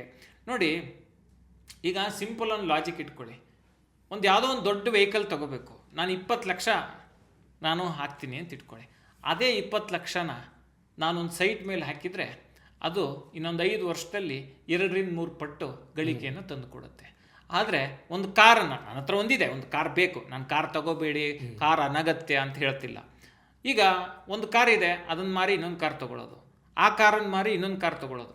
ಏನಂತ ಹೇಳಿದ್ರೆ, ಇದು ನಮಗೆ ಬೇಕೋ ಬೇಡೋ ಅಂತ ಯೋಚನೆ ಮಾಡಲ್ಲ. ತಡಿ, ಅವನು ಎದುರುಗಡೆ ಅವನು ಅಷ್ಟು ದೊಡ್ಡ SUV ತೊಗೊಂಡ ನಾನು ತೊಗೋಬೇಕು ಅಂತ, ನಾನು ಎಷ್ಟು ಓಡಾಡ್ತೀನಿ, ಎಷ್ಟು ಅಗತ್ಯ ಅದು ಅಂತ ಯೋಚನೆ ಮಾಡ. ನಾನು ನೋಡಿದ್ದೀನಿ ಅಭಿ, ಒಬ್ಬರು ನನಗೆ ಪರಿಚಯ ಇರೋವಂಥವ್ರು ಭಾಳ ದೊಡ್ಡ ಪ್ರಮಾಣದಲ್ಲಿ ರಿಯಲ್ ಎಸ್ಟೇಟ್ ಅಸೆಟ್ಗಳನ್ನು ಅವರು ಬಿಲ್ಡ್ ಮಾಡಿದ್ದಾರೆ. ಅವರು ಅಷ್ಟೆಲ್ಲ ಬಿಲ್ಡ್ ಮಾಡಿದ್ರು, ಅವರಿಗೆ ಫಿನಾನ್ಷಿಯಲ್ ಫ್ರೀಡಮ್ ಅಚೀವ್ ಆಗಿದೆ. ಮಂತ್ಲಿ ಅವ್ರಿಗೆ ರೆಗ್ಯುಲರ್ ಇನ್ಕಮ್ ಬರುತ್ತೆ. ಅಂದರೆ ಅವರ ಅಸೆಟ್ಸಿಂದನೇ, ಅವ್ರು ದುಡಿದೇ ಇದ್ರೂ ಅವ್ರಿಗೆ ತಿಂಗಳಿಗೆ ಏನು ಖರ್ಚು ಬೇಕೋ ಅದಕ್ಕಿಂತ ಜಾಸ್ತಿ ಹಣ ಬರುತ್ತೆ. ಆದರೆ ಇವತ್ತಿಗೂ ಅವರು ಯಾವುದೋ ಒಂದು ಸಣ್ಣ 2 ವೀಲರು ಒಂದು ಕಾರ್ನಲ್ಲಿ ಓಡಾಡ್ತಾರೆ. ಯಾಕೆಂತ ಹೇಳಿದ್ರೆ ಅವ್ರು ಹೇಳ್ತಾರೆ, ಅಗತ್ಯ, ನನಗೆ ಪ್ರೆಸ್ಟೀಜ್ ಅಲ್ಲ, ನನಗೆ ಎಲ್ಲೋ ಹೋಗಬೇಕಾ, ದೂರಕ್ಕೆ ಟ್ರಾವೆಲ್ ಮಾಡಬೇಕಾ, ಒಬ್ರು ಒಳ್ಳೆ ಟ್ರಾವೆಲ್ ಏಜೆನ್ಸಿಗೆ ಹೇಳ್ತೀನಿ, ಬರ್ತಾರೆ, ಕರ್ಕೊಂಡು ಹೋಗ್ತಾರೆ, ಅವ್ರ ರಿಸ್ಕು, ಅವ್ರ ಪ್ರಯಾಣ, ಮತ್ತು ನಾವು ಡ್ರೈವ್ ಮಾಡೋವಂಥ ಇದು ಇರಲ್ಲ. ಅಫ್ಕೋರ್ಸ್ ಅದನ್ನೇ ಎಲ್ಲ ಮಾಡಬೇಕು ಅಂತ ನಾನು ಹೇಳ್ತಿಲ್ಲ. ಪ್ರಯಾರಿಟಿ ಏನು ಅಂತೇಳಿ ನಾವು ವ್ಯಕ್ತಿಗತವಾಗಿ ತೀರ್ಮಾನ ಮಾಡ್ಕೊಳ್ಳೋದು ತುಂಬ ಇಂಪಾರ್ಟೆಂಟು. ಅವಾಗ ಮಾತ್ರ ನಮ್ಮ ಪ್ರಯಾರಿಟಿ ಚೇಂಜ್ ಆದರೆ, ಈಗ ನನ್ನ ಪ್ರಯಾರಿಟಿ ನಂಗೆ ಶೋಕಿ ಮಾಡೋದು ಅಂತಾದರೆ ವೆಲ್ತ್ ಬಿಲ್ಡ್ ಮಾಡೋಕ್ಕಾಗಲ್ಲ. ವೆಲ್ತ್ ಬಿಲ್ಡ್ ಮಾಡಬೇಕು ಅಂತ ಹೇಳಿದ್ರೆ ಕಾಂಪ್ರಮೈಸ್ಗಳನ್ನು ಮಧ್ಯಮ ವರ್ಗದವರು ಮಾಡಲೇಬೇಕು. ಈಗ ನೋಡಿ, ಯಾವುದೋ ಒಬ್ಬ 30 ಲಕ್ಷ 50 ಲಕ್ಷ ಪ್ಯಾಕೇಜಲ್ಲಿರೋ ವ್ಯಕ್ತಿಗೆ 30% ಟ್ಯಾಕ್ಸ್ ಹೋಗುತ್ತೆ ನಮ್ಮ ದೇಶದಲ್ಲಿ. ಈಗ ನೋಡಿ, ನಾಳೆ ನಾವು ಪ್ರೈವೇಟ್ ಸೆಕ್ಟರಲ್ಲಿ ಇದ್ದೀವಿ, ಕೆಲಸ ಹೋಯ್ತು, ಆ ಕಾರು, ಮನೆ ಸಾಲ, ಇದನ್ನೆಲ್ಲ ಬರ್ಡನ್ನು. ಹಾಗಾಗಿ ನಾವು ಏನು ಮಾಡಬೇಕು ಅಂತ ಹೇಳಿದ್ರೆ, ನಮ್ಮ ಫ್ಯೂಚರನ್ನು ಬಿಲ್ಡ್ ಮಾಡ್ಕೊಳ್ಳಿಕ್ಕೆ ಹೆಚ್ಚು ಒತ್ತು ಕೊಡಬೇಕೆ ಹೊರತು ನಮ್ಮ ಈ ಏನಂತೀವಿ, ನಮ್ಮ ಆಸೆ ಆಕಾಂಕ್ಷೆಗಳನ್ನು ಸ್ವಲ್ಪ ಹಿಡಿದಿಟ್ಕೊಂಡ್ರೆ ಮುಂದೊಂದು ದಿವಸ ನಾವು ಹೆಡ್ಡೇಕ್ ಇಲ್ಲದೆ ಆರ್ಥಿಕವಾಗಿ ಸಬಲರಾಗಲಿಕ್ಕೆ ಸಾಧ್ಯ ಇದೆ. ಹಾಗಂತ ನಾನು ಹೇಳಿದ್ದನ್ನೇ ಮಾಡಬೇಕು ಅಂತ ಹೇಳ್ತಿಲ್ಲ, ನಾನು ಹೇಗೆ ಆಲೋಚನೆ ಮಾಡ್ತಿದ್ದೀನಿ ಅನ್ನೋದನ್ನು ತಿಳಿಸೋಂಥ ಪ್ರಯತ್ನ ಮಾಡ್ತಿದ್ದೀನಿ. ಓಕೆ, ಶರತ್ ಸರ್ ಆಗಲೇ ಹೇಳ್ತಾ ಇದ್ರು, ನಾನು ಬ್ರ್ಯಾಂಡೆಡ್ ವಸ್ತುಗಳ ಬಗ್ಗೆ ಅಷ್ಟಾಗಿ ತಲೆ ಕೆಡಿಸ್ಕೊಳ್ಳೋದಿಲ್ಲ ಅಂತ. ಅವರು ಬ್ರ್ಯಾಂಡೆಡ್ ವಸ್ತುಗಳು ಹೆಚ್ಚಾಗಿ ತಲೆ ಕೆಡಿಸ್ಕೊಳ್ಳೋ 2 ಸೆಕ್ಟರ್ ಅಂದರೆ bike, car repair, authorised service centre, proper branded parts, ಆ ಥರದ ಸೇಫ್ಟಿ ವಿಷಯದಲ್ಲಿ ಝೀರೋ ಕಾಂಪ್ರಮೈಸ್ ಅನ್ನೋದು ಈ ಬ್ರ್ಯಾಂಡೆಡ್ ವಸ್ತುಗಳ ಸೆಲೆಕ್ಷನ್ ಅನ್ನೋದು ತೋರಿಸುತ್ತೆ. ಸೊ ನೀವು ಸಹ ಹಾಗೆ ಕೇರ್ಫುಲ್ ಆಗಿ ಅಗತ್ಯ ಎಷ್ಟಿದೆ ಅದಕ್ಕೆ ನೀವು ಖರ್ಚು ಮಾಡ್ಬೋದು. ಖಂಡಿತ. ಈಗ ನೋಡಿ, ನಾನು ಇನ್ನೊಂದು ವಿಷಯ ಹೇಳಲಿಕ್ಕೆ ಬಯಸ್ತೀನಿ. ನೋಡಿ, ಹಂಗಂತ ನಾನು ಖರ್ಚು ಮಾಡಲ್ಲ ಇನ್ನೊಂದು ಅಲ್ಲ. ನೋಡಿ, ನಾನು ಆರೋಗ್ಯದ ವಿಚಾರ ಬಂದರೆ ಬೆಸ್ಟ್ ಆಫ್ ದಿ ಬೆಸ್ಟ್ ಟ್ರೀಟ್ಮೆಂಟನ್ನು ಪಡ್ಕೊಳ್ಳಿಕ್ಕೆ ನಾನು ಪ್ರಯತ್ನ ಮಾಡ್ತೀನಿ. ನಾವೆಲ್ಲ ರೀತಿಯಲ್ಲೂ ನಾವು ಯೋಗಾಗೆ ಹೋಗ್ಬೋದು, ಜಿಮ್ಗೆ ಹೋಗ್ಬೋದು, ವಾಕ್ ಮಾಡ್ಬೋದು. ಅದೆಲ್ಲದರ ನಡುವೆ ಏನೋ ಒಂದು ಸವಾಲು ಬಂತು ಅಂದಾಗ ನಾವು ಟ್ರೀಟ್ಮೆಂಟನ್ನು ಪಡ್ಕೊಳ್ಳಿಕ್ಕೆ, ಅದಕ್ಕೆ ಖರ್ಚು ಮಾಡಲಿಕ್ಕೆ ನಾವು ಆಲೋಚನೆ ಮಾಡಬಾರ್ದು. ಈಗ ನೋಡಿ, ಎಷ್ಟೋ ಸತಿ ನಮ್ಮ ಜನರು ಮದುವೆಗೆ ಅದ್ದೂರಿಯಾಗಿ ಖರ್ಚು ಮಾಡಲಿಕ್ಕೆ ವಿಚಾರ ಮಾಡಲ್ಲ, ದೊಡ್ಡ ಕಾರ್ ತಗೊಳ್ಳೋಕ್ಕೆ ವಿಚಾರ ಮಾಡಲ್ಲ, ಒಂದು ಇನ್ಶೂರೆನ್ಸ್ ತಗೊಳ್ಳೋಕ್ಕೆ ತಲೆಬಿಸಿ ಮಾಡ್ಕೋತಾರೆ, ಅಥವಾ ಒಂದು ಆರೋಗ್ಯ ಸೇವೆಯನ್ನು ಒಳ್ಳೆ ರೀತಿಯಲ್ಲಿ ಪಡ್ಕೊಳ್ಳಿಕ್ಕೆ ತಲೆಬಿಸಿ ಮಾಡ್ಕೊಳ್ತಾರೆ. ನಾನು ಆರೋಗ್ಯ ಮತ್ತು ಆಹಾರ ಇದೆರಡಕ್ಕೆ ಖರ್ಚು ಮಾಡಲಿಕ್ಕೆ ನಾನು ತುಂಬ ವಿಚಾರ ಮಾಡಲಿಕ್ಕೆ ಹೋಗೋದಿಲ್ಲ. ನೋಡಿ, ನನಗೆ ಹಂಗಂತ ನಂಗೆ ದೊಡ್ಡ ಲಕ್ಸುರಿ ಹೋಟ್ಲು ಬೇಕು ಅಂತೆಲ್ಲ, ಒಳ್ಳೆ ನೀಟಾಗಿರುವಂಥ QSR ರೆಸ್ಟೋರೆಂಟ್ಗಳು, ಕ್ವಿಕ್ ಸರ್ವಿಸ್ ರೆಸ್ಟೋರೆಂಟ್ ಅಂತೇಳಿ ಕರಿತೀವಿ, ಆ ರೀತಿಯ ಹೋಟ್ಲು. ನಂಗೆ ದೊಡ್ಡ ಸ್ಟಾರ್ ಹೋಟ್ಲೇ ಆಗಬೇಕು. ನನಗೇನೆಂದರೆ, ನಾನು ನನಗೋಸ್ಕರ ಬದುಕೋದನ್ನು ನಾನು ಕಲ್ತ್ಕೊಂಡಿದ್ದೀನಿ ಅಭಿ. ನಾನು ಬೇರೆಯವರಿಗೆ ತೋರ್ಸೋಕ್ಕೋಸ್ಕರ ಕಲ್ತ್ಕೊಳ್ಳೋದನ್ನ ಬಿಟ್ಟಿದ್ದೀನಿ. ಹಂಗಂತ ಏನು ನೀನು ಹೇಳ್ಕೊತಿದ್ಯಲ್ಲಪ್ಪ, ನಾನು ಹೇಳ್ಕೊಳ್ತಿರೋ ಉದ್ದೇಶ ಏನಂತ ಹೇಳಿದ್ರೆ, ಈ ಸೋ ಕಾಲ್ಡ್ ನಾನು ನೋಡಿ ನಾನು ಶ್ರೀಮಂತ ಅನಿಸ್ಬೇಕು, ನಾನು ನೋಡಿದ್ರೆ ಅವ್ರಿಗೆ ಶ್ರೀಮಂತ ಅನಿಸ್ಬೇಕು, ಸೊಸೈಟಲ್ ಪ್ರೆಷರಿಂದ ಹೊರಗೆ ಬನ್ನಿ ಅಂತ. ಹಂಗಂತ ನಿಮಗಿಷ್ಟ ಇರೋದನ್ನು ಮಾಡಬೇಡಿ ಅಂತ ನಾನು ಹೇಳತ್ತಿಲ್ಲ. ಸೊಸೈಟಲ್ ಪ್ರೆಷರ್ಗೆ ಒಳಗಾಗಿ ನಿಮ್ಮ ಜೇಬನ್ನು ಖಾಲಿ ಮಾಡ್ಕೋಬೇಡಿ ಅನ್ನೋದು ನನ್ನ ಒಟ್ಟು ಮಾತಿನ ತಾತ್ಪರ್ಯ. ಓಕೆ ಸರ್, ನನ್ನ ನೆಕ್ಸ್ಟ್ ಕ್ವೆಶನ್ನು, ನಿಮ್ಮ ಸೋರ್ಸಸ್ ಆಫ್ ಇನ್ಕಮ್, ಒಂದಕ್ಕಿಂತ ಹೆಚ್ಚು ಆದಾಯ ಇರಬೇಕು ಅನ್ನೋದ್ರ ಬಗ್ಗೆ ನಾವೆಷ್ಟೋ ವಿಷಯಗಳನ್ನು ಮಾತಾಡಿದ್ದೀವಿ. ನಿಮ್ಮ ಪ್ಲ್ಯಾನ್ ಹೇಗೆ ಹೆಚ್ಚು ಆದಾಯ ಗಳಿಸೋದಕ್ಕೆ? ಖಂಡಿತ ಅಭಿ, ನೋಡಿ ತುಂಬ ಜನರ ಮೈಂಡ್ ಸೆಟ್ ಹೆಂಗೆ ಅಂತ ಹೇಳಿದ್ರೆ, ನಾವು ಕಷ್ಟಪಡೋಕ್ಕೆ ರೆಡಿ ಇಲ್ಲ, ಆದರೆ ಸಕ್ಸಸ್ ಸಿಗಬೇಕು ಅಂತ. ಹಿಂಗಿದ್ರೆ ಎಲ್ಲಿ ಸಕ್ಸಸ್ ಸಿಗುತ್ತಪ್ಪ ಅಂತ ಹೇಳಿದ್ರೆ ಡಿಕ್ಷನರಿಲಿ ಮಾತ್ರ. ಸೊ ನಾನು ಏನು ಹೇಳಕ್ಕೆ ಹೊರಟೆ ಅಂತ ಹೇಳಿದ್ರೆ, ನಾವು ಆದಾಯದ ಮೂಲಗಳನ್ನು ಹೆಚ್ಚಿಸ್ಕೋಬೇಕು ಅಂತ ಹೇಳಿದ್ರೆ ನಾವು ಶ್ರಮ ಹಾಕೋಕ್ಕೆ, ನಿರಂತರವಾಗಿ ಕಲಿಯೋದಕ್ಕೆ ಸಜ್ಜಾಗಿರಬೇಕು. ಮತ್ತು ಯಾವುದೇ ನಿರ್ದಿಷ್ಟ ಕ್ಷೇತ್ರದಲ್ಲಿ ನಾವು ಅತಿ ದೊಡ್ಡ ಹೆಸರನ್ನು ಮಾಡಲಿಕ್ಕೆ ಪ್ರಯತ್ನವನ್ನು ಮಾಡಿದಾಗ ನಮಗೆ multiple sources of income creation ಸಾಧ್ಯ ಆಗುತ್ತೆ. ಈಗ coming back to the point, ನಾನು ಏನೇನಪ್ಪ ಮಾಡ್ಕೊಳ್ಳಿಕ್ಕೆ ಸಾಧ್ಯ ಆಗಿದೆ ಅಂತ ಹೇಳಿದ್ರೆ, ಈಗ ನೋಡಿ, ನನಗೆ T V, news paper, digital media ಮತ್ತು ಪರ್ಸನಲ್ ಫಿನಾನ್ಸ್ ಕಂಪ್ನಿ, ನನ್ನ 20 ವರ್ಷದ ಏನು ಉದ್ಯೋಗದ ಪಯಣ ಇದೆಯಲ್ಲ, ಇದರಲ್ಲಿ ನನಗೆ ಬೇಕಾದಷ್ಟು ಕಲಿಕೆಗಳು ಸಿಕ್ಕಿದ್ದಾವೆ. ಇದನ್ನು ನಾನು ಹೇಗೆ ನನ್ನ ಬೆಳವಣಿಗೆಗೆ ನಾನು ಬಳಸ್ಕೊಂಡೆ ಅಂತ ಹೇಳಿದ್ರೆ, ಈಗ ನೋಡಿ, ನಾನು ಈ ಸಂಸ್ಥೆಯಲ್ಲಿ ದುಡಿತಾ ಇದ್ದೀನಿ. ಇಲ್ಲಿ ನನಗೆ ತಿಂಗಳಿಗೆ ಒಂದಿಷ್ಟು ಸಂಬಳ ಬರುತ್ತೆ, ಇದು ಒಂದು ಭಾಗ. ನಾನು ಈಗ ಪುಸ್ತಕಗಳನ್ನು ಬರೀತೀನಿ, ಅದರಿಂದ ಒಂದಿಷ್ಟು ರಾಯಲ್ಟಿ ಬರುತ್ತೆ. ಹಂಗಂತ ತುಂಬ ದೊಡ್ಡ ಹಣ ಬರುತ್ತೆ ಅಂತೇನೂ ಅಲ್ಲ. ಈಗ ನೋಡಿ, ನನಗೆ ಎಷ್ಟೊಂದು ಜನ ನನಗೆ ಪರ್ಸ್ನಲ್ ಆಗಿ ನೀವು ಬ್ರ್ಯಾಂಡ್ ಎಂಡಾರ್ಸ್ಮೆಂಟ್ ಮಾಡ್ಕೊಳ್ಬೋದಾ ಅಂತೇಳಿ ಕೇಳ್ತಾರೆ. ಯಾಕೆ ಅದನ್ನು ಕೇಳ್ತಾರೆ ಅಂತ ಹೇಳಿದ್ರೆ, ಅಷ್ಟು ವರ್ಷದ ಒಂದು ವಿಶ್ವಾಸಾರ್ಹತೆಯನ್ನು ನಾವು ಗಿಟ್ಸ್ಕೊಳ್ಲಿಕ್ಕೆ ಸಾಧ್ಯ ಆಗಿರೋದನ್ನ. ಇಲ್ಲಿರೋದ್ರಿಂದ ನಾನು ಮಾಡಲಿಕ್ಕೆ ಆಗೋದಿಲ್ಲ. ಯಾಕೆಂತ ಹೇಳಿದ್ರೆ, ನನ್ನ ಹತ್ರ ಯಾವುದೇ ವೈಯಕ್ತಿಕವಾದ ಯೂಟ್ಯೂಬ್ ಚಾನಲ್ ಆಗಲಿ ಅಥವಾ ಸೋಷಿಯಲ್ ಮೀಡಿಯಾ ಆಗಲಿ ನಾನು ಬಿಲ್ಡ್ ಆಗಿಲ್ಲ. ಇಲ್ಲಿ ಏನಿದೆ ಅದನ್ನು ನಾನು ಮಾಡ್ತಿದ್ದೀನಿ. ಸೊ ಈ ರೀತಿ ಬೇರೆ ಬೇರೆ ಆದಾಯದ ಸ್ಟ್ರೀಮ್ಗಳನ್ನು ಕ್ರಿಯೇಟ್ ಮಾಡ್ಕೊಳ್ಳಿಕ್ಕೆ ಸಾಧ್ಯ. ಈಗ ಉದಾಹರಣೆಗೆ, ಒಂದು ಕಡೆ ನಾವೆಲ್ಲ ಕಾಲಮ್ ಬರಿತೀವಿ, ಅದಕ್ಕೊಂದು ಗೌರವ ಸಂಭಾವನೆ ಅಂತೇಳಿ ಒಂದಿಷ್ಟು ಹಣವನ್ನು ಕೊಡ್ತಾರೆ.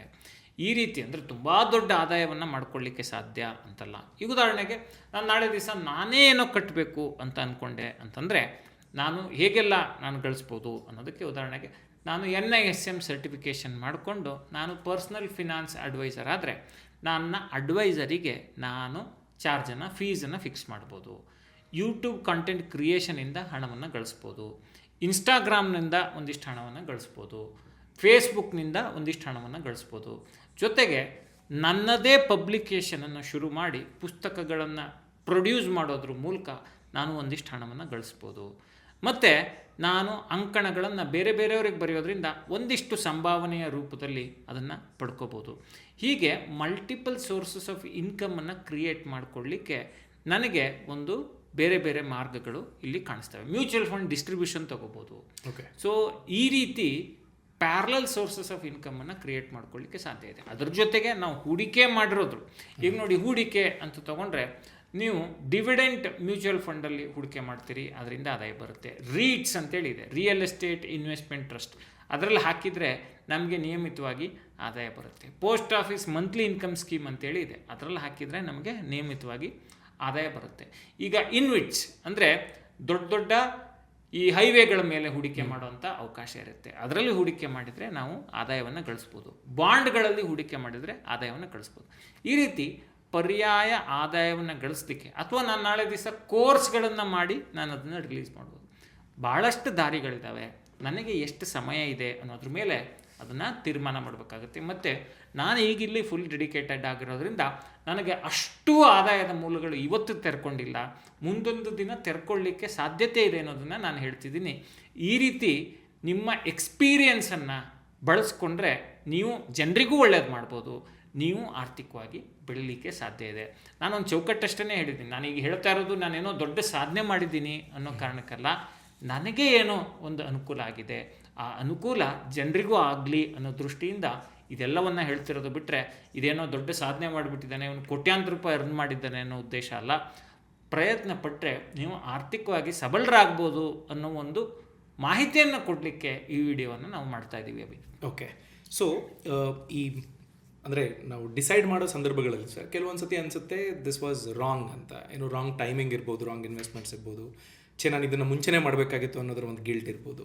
ಸೊ ನೀವು ಮಾಡಿಕೊಂಡಿರುವಂಥ ಅಥವಾ ನೀವು ತೆಗೆದುಕೊಂಡ ಮನಿ ಡಿಸಿಷನ್ಸ್ ಅಂತ ಹೇಳೋದಾದರೆ ನಿಮ್ಗೆ ಯಾವ್ದು ಸರಿ ಅಲ್ಲ ಅಂತ ಅನಿಸ್ತು? ಮಿಸ್ಟೇಕ್ಸ್ ಅಂತ ನಾನು ಹೇಳೋದಕ್ಕೆ ಇಚ್ಛೆ ಪಡೋದಿಲ್ಲ, ಯಾಕೆಂದರೆ ಎವ್ರಿಥಿಂಗ್ ಈಸ್ ಲರ್ನಿಂಗ್. ಸೊ ನಿಮಗೆ ಅನಿಸಿದ ಈ ನಿರ್ಧಾರ ಸರಿ ಹೋಗ್ಲಿಲ್ವೇನೋ ಅನ್ನೋದಾದರೆ ದುಡ್ಡಿನ ವಿಷಯದಲ್ಲಿ ಅದೇನು? ಈಗ ನೋಡಿ ಅಭಿ, ನಾವು ಜರ್ನಲಿಸಮ್ ಬ್ಯಾಕ್ಗ್ರೌಂಡಿಂದ ಬಂದವರು. ನಾನು 2007ರಲ್ಲಿ ಪತ್ರಿಕೋದ್ಯಮಕ್ಕೆ ಕಾಲಿಟ್ಟೆ. 2007ರಿಂದ 2017ರವರೆಗೆ ನನ್ನ ಹತ್ರ ಈ ಇನ್ಶೂರೆನ್ಸ್, ಅದೇ ಎಂಡೋಮೆಂಟ್ ಪಾಲಿಸಿ ಬಿಟ್ಟರೆ ದೊಡ್ಡ ಇನ್ವೆಸ್ಟ್ಮೆಂಟ್ ಅಂತ ಯಾವುದೂ ಇರಲಿಲ್ಲ. ನಮಗೆ ಮ್ಯೂಚುವಲ್ ಫಂಡ್ ಬಗ್ಗೆ ನಾಲೆಡ್ಜ್ ಇರಲಿಲ್ಲ, ಅಥವಾ ಸ್ಟಾಕ್ ಮಾರ್ಕೆಟ್ ಬಗ್ಗೆ ತಿಳುವಳಿಕೆ ಇರಲಿಲ್ಲ, ಈ PPFಗಳ ಬಗ್ಗೆ ಸರಿಯಾದ ಮಾಹಿತಿ ಇರಲಿಲ್ಲ, ಅಥವಾ NPS ಅಂದರೆ ಏನು ಅಂತ ಗೊತ್ತಿರಲಿಲ್ಲ. ನಾವೇನಂದರೆ ಬಂತ ಆದಾಯ ಖರ್ಚು ಮಾಡು, ಮತ್ತು ನೆಕ್ಸ್ಟ್ ಮಂತ್ ಸಂಬಳಕ್ಕೆ ವೆಯ್ಟ್ ಮಾಡು, ಈ ಮೈಂಡ್ಸೆಟ್ಟಲ್ಲಿ ಇದ್ದೆ. ಆದರೆ ನನಗೆ 30ನೇ ವಯಸ್ಸಿನಲ್ಲಿ ನಾನೊಂದು ಪರ್ಸ್ನಲ್ ಫಿನಾನ್ಸ್ ಕಂಪ್ನಿಗೆ ಸೇರಿಕೊಳ್ಳೋಂಥ ಅವಕಾಶ ಸಿಕ್ಕಾಗ ನನಗೆ ಅಯ್ಯೋ ಇಷ್ಟು ವರ್ಷ ನನಗೇನು ಗೊತ್ತೇ ಇರಲಿಲ್ಲವಲ್ಲಪ್ಪ, ನನಗಿದ್ದ ಅಲ್ಪ ಸ್ವಲ್ಪ ಹಣನೂ ನಾನು ಸೇವಿಂಗ್ಸ್ ಬ್ಯಾಂಕ್ ಅಕೌಂಟಲ್ಲಿ ಇಟ್ಟು ಅದನ್ನು ತುಕ್ಕು ಹಿಡಿಯಂಗೆ ಮಾಡ್ತಿದ್ನಲ್ಲಪ್ಪ ಅಂತೇಳಿ ಅನಿಸಿದ್ದುಂಟು. ಅದು ನಾನು ಮಾಡಿದ. ನೋಡಿ ಯಾಕೆ ಇದು ಇಂಪಾರ್ಟೆಂಟು ಅಂತ ಹೇಳಿದ್ರೆ, 21ನೇ ವಯಸ್ಸಿಗೆ ನಾನು ದುಡಿಲಿಕ್ಕೆ ಶುರು ಮಾಡಿದೆ. 21ನೇ ವಯಸ್ಸಿಂದ 30ನೇ ವಯಸ್ಸಿನ ತನಕ ನನ್ನ ಹೂಡಿಕೆಗಳು ಅನ್ನೋದು ಆಲ್ಮೋಸ್ಟ್ ಝೀರೋ. 10 ವರ್ಷ ಏನೂ ಹೂಡಿಕೆ ಇಲ್ಲದೆ ಕಳೆದೋಗೋದು ಅಂತ ಹೇಳಿದ್ರೆ ಲೆಕ್ಕಾಚಾರ ಮಾಡಿ. ಹಂಗಂತ ನಾನೇನೋ ದುಂದು ವೆಚ್ಚ ಮಾಡ್ತಿದ್ದೆ, ಮತ್ತೊಂದು ಅಲ್ಲ, ನನಗೆ ಹಣವನ್ನು ಇಟ್ಕೊಂಡು ಏನು ಮಾಡಬೇಕು ಅನ್ನೋ ನಾಲೆಡ್ಜೇ ಇರಲಿಲ್ಲ. ಓಕೆ. ಸೊ ಹಾಗಾಗಿ ಹಣಕಾಸಿನ ಬಗ್ಗೆ ತಿಳ್ಕೊಳ್ಳೋದು ತುಂಬ ಇಂಪಾರ್ಟೆಂಟು ಅಂತೇಳಿ ನಂಗೆ ರಿಯಲೈಸ್ ಆಯಿತು. ಆನಂತರ ನಂಗೆ ಅರ್ಥ ಆಗಿದ್ದೇನಂತ ಹೇಳಿದ್ರೆ, ಯಾವುದೇ ವ್ಯಕ್ತಿಗೆ ಪರ್ಸ್ನಲ್ ಫಿನಾನ್ಸ್ ಬಗ್ಗೆ ನಾಲೆಡ್ಜ್ ಇರಬೇಕು. ಎಷ್ಟು ಬೇಗ ಆ ವ್ಯಕ್ತಿಗೆ ಪರ್ಸ್ನಲ್ ಫಿನಾನ್ಸ್ ನಾಲೆಡ್ಜ್ ಸಿಗುತ್ತೋ ಅವನ ಬದುಕು ಅಷ್ಟು ಚೆನ್ನಾಗಿ ಹಸನಾಗುತ್ತೆ ಅನ್ನೋದು ನನಗೆ ಇವತ್ತಿಗೂ ನಂಗೆ ಅನಿಸುತ್ತೆ. ಅದು ದೊಡ್ಡ ತಪ್ಪಲ್ಲ, ನಮಗೆ ಸಿಕ್ಕ ಮಾಹಿತಿ ತಡ. ಮತ್ತು ನಾನು 30ನೇ ವಯಸ್ಸಿನ ತನಕ ಇನ್ನೊಂದು ತಪ್ಪು ಇದು, 30ನೇ ವಯಸ್ಸಿನ ತನಕ ನನ್ನ ಹತ್ರ ಒಂದು ಟರ್ಮ್ ಇನ್ಶೂರೆನ್ಸ್ ಇರಲಿಲ್ಲ. ಯಾವುದೋ ಒಂದು ಲೈಫ್ ಇನ್ಶೂರೆನ್ಸ್ ಅಂತೇಳಿ ಒಂದು 10 ಲಕ್ಷ ಕವರೇಜ್ ಇತ್ತು.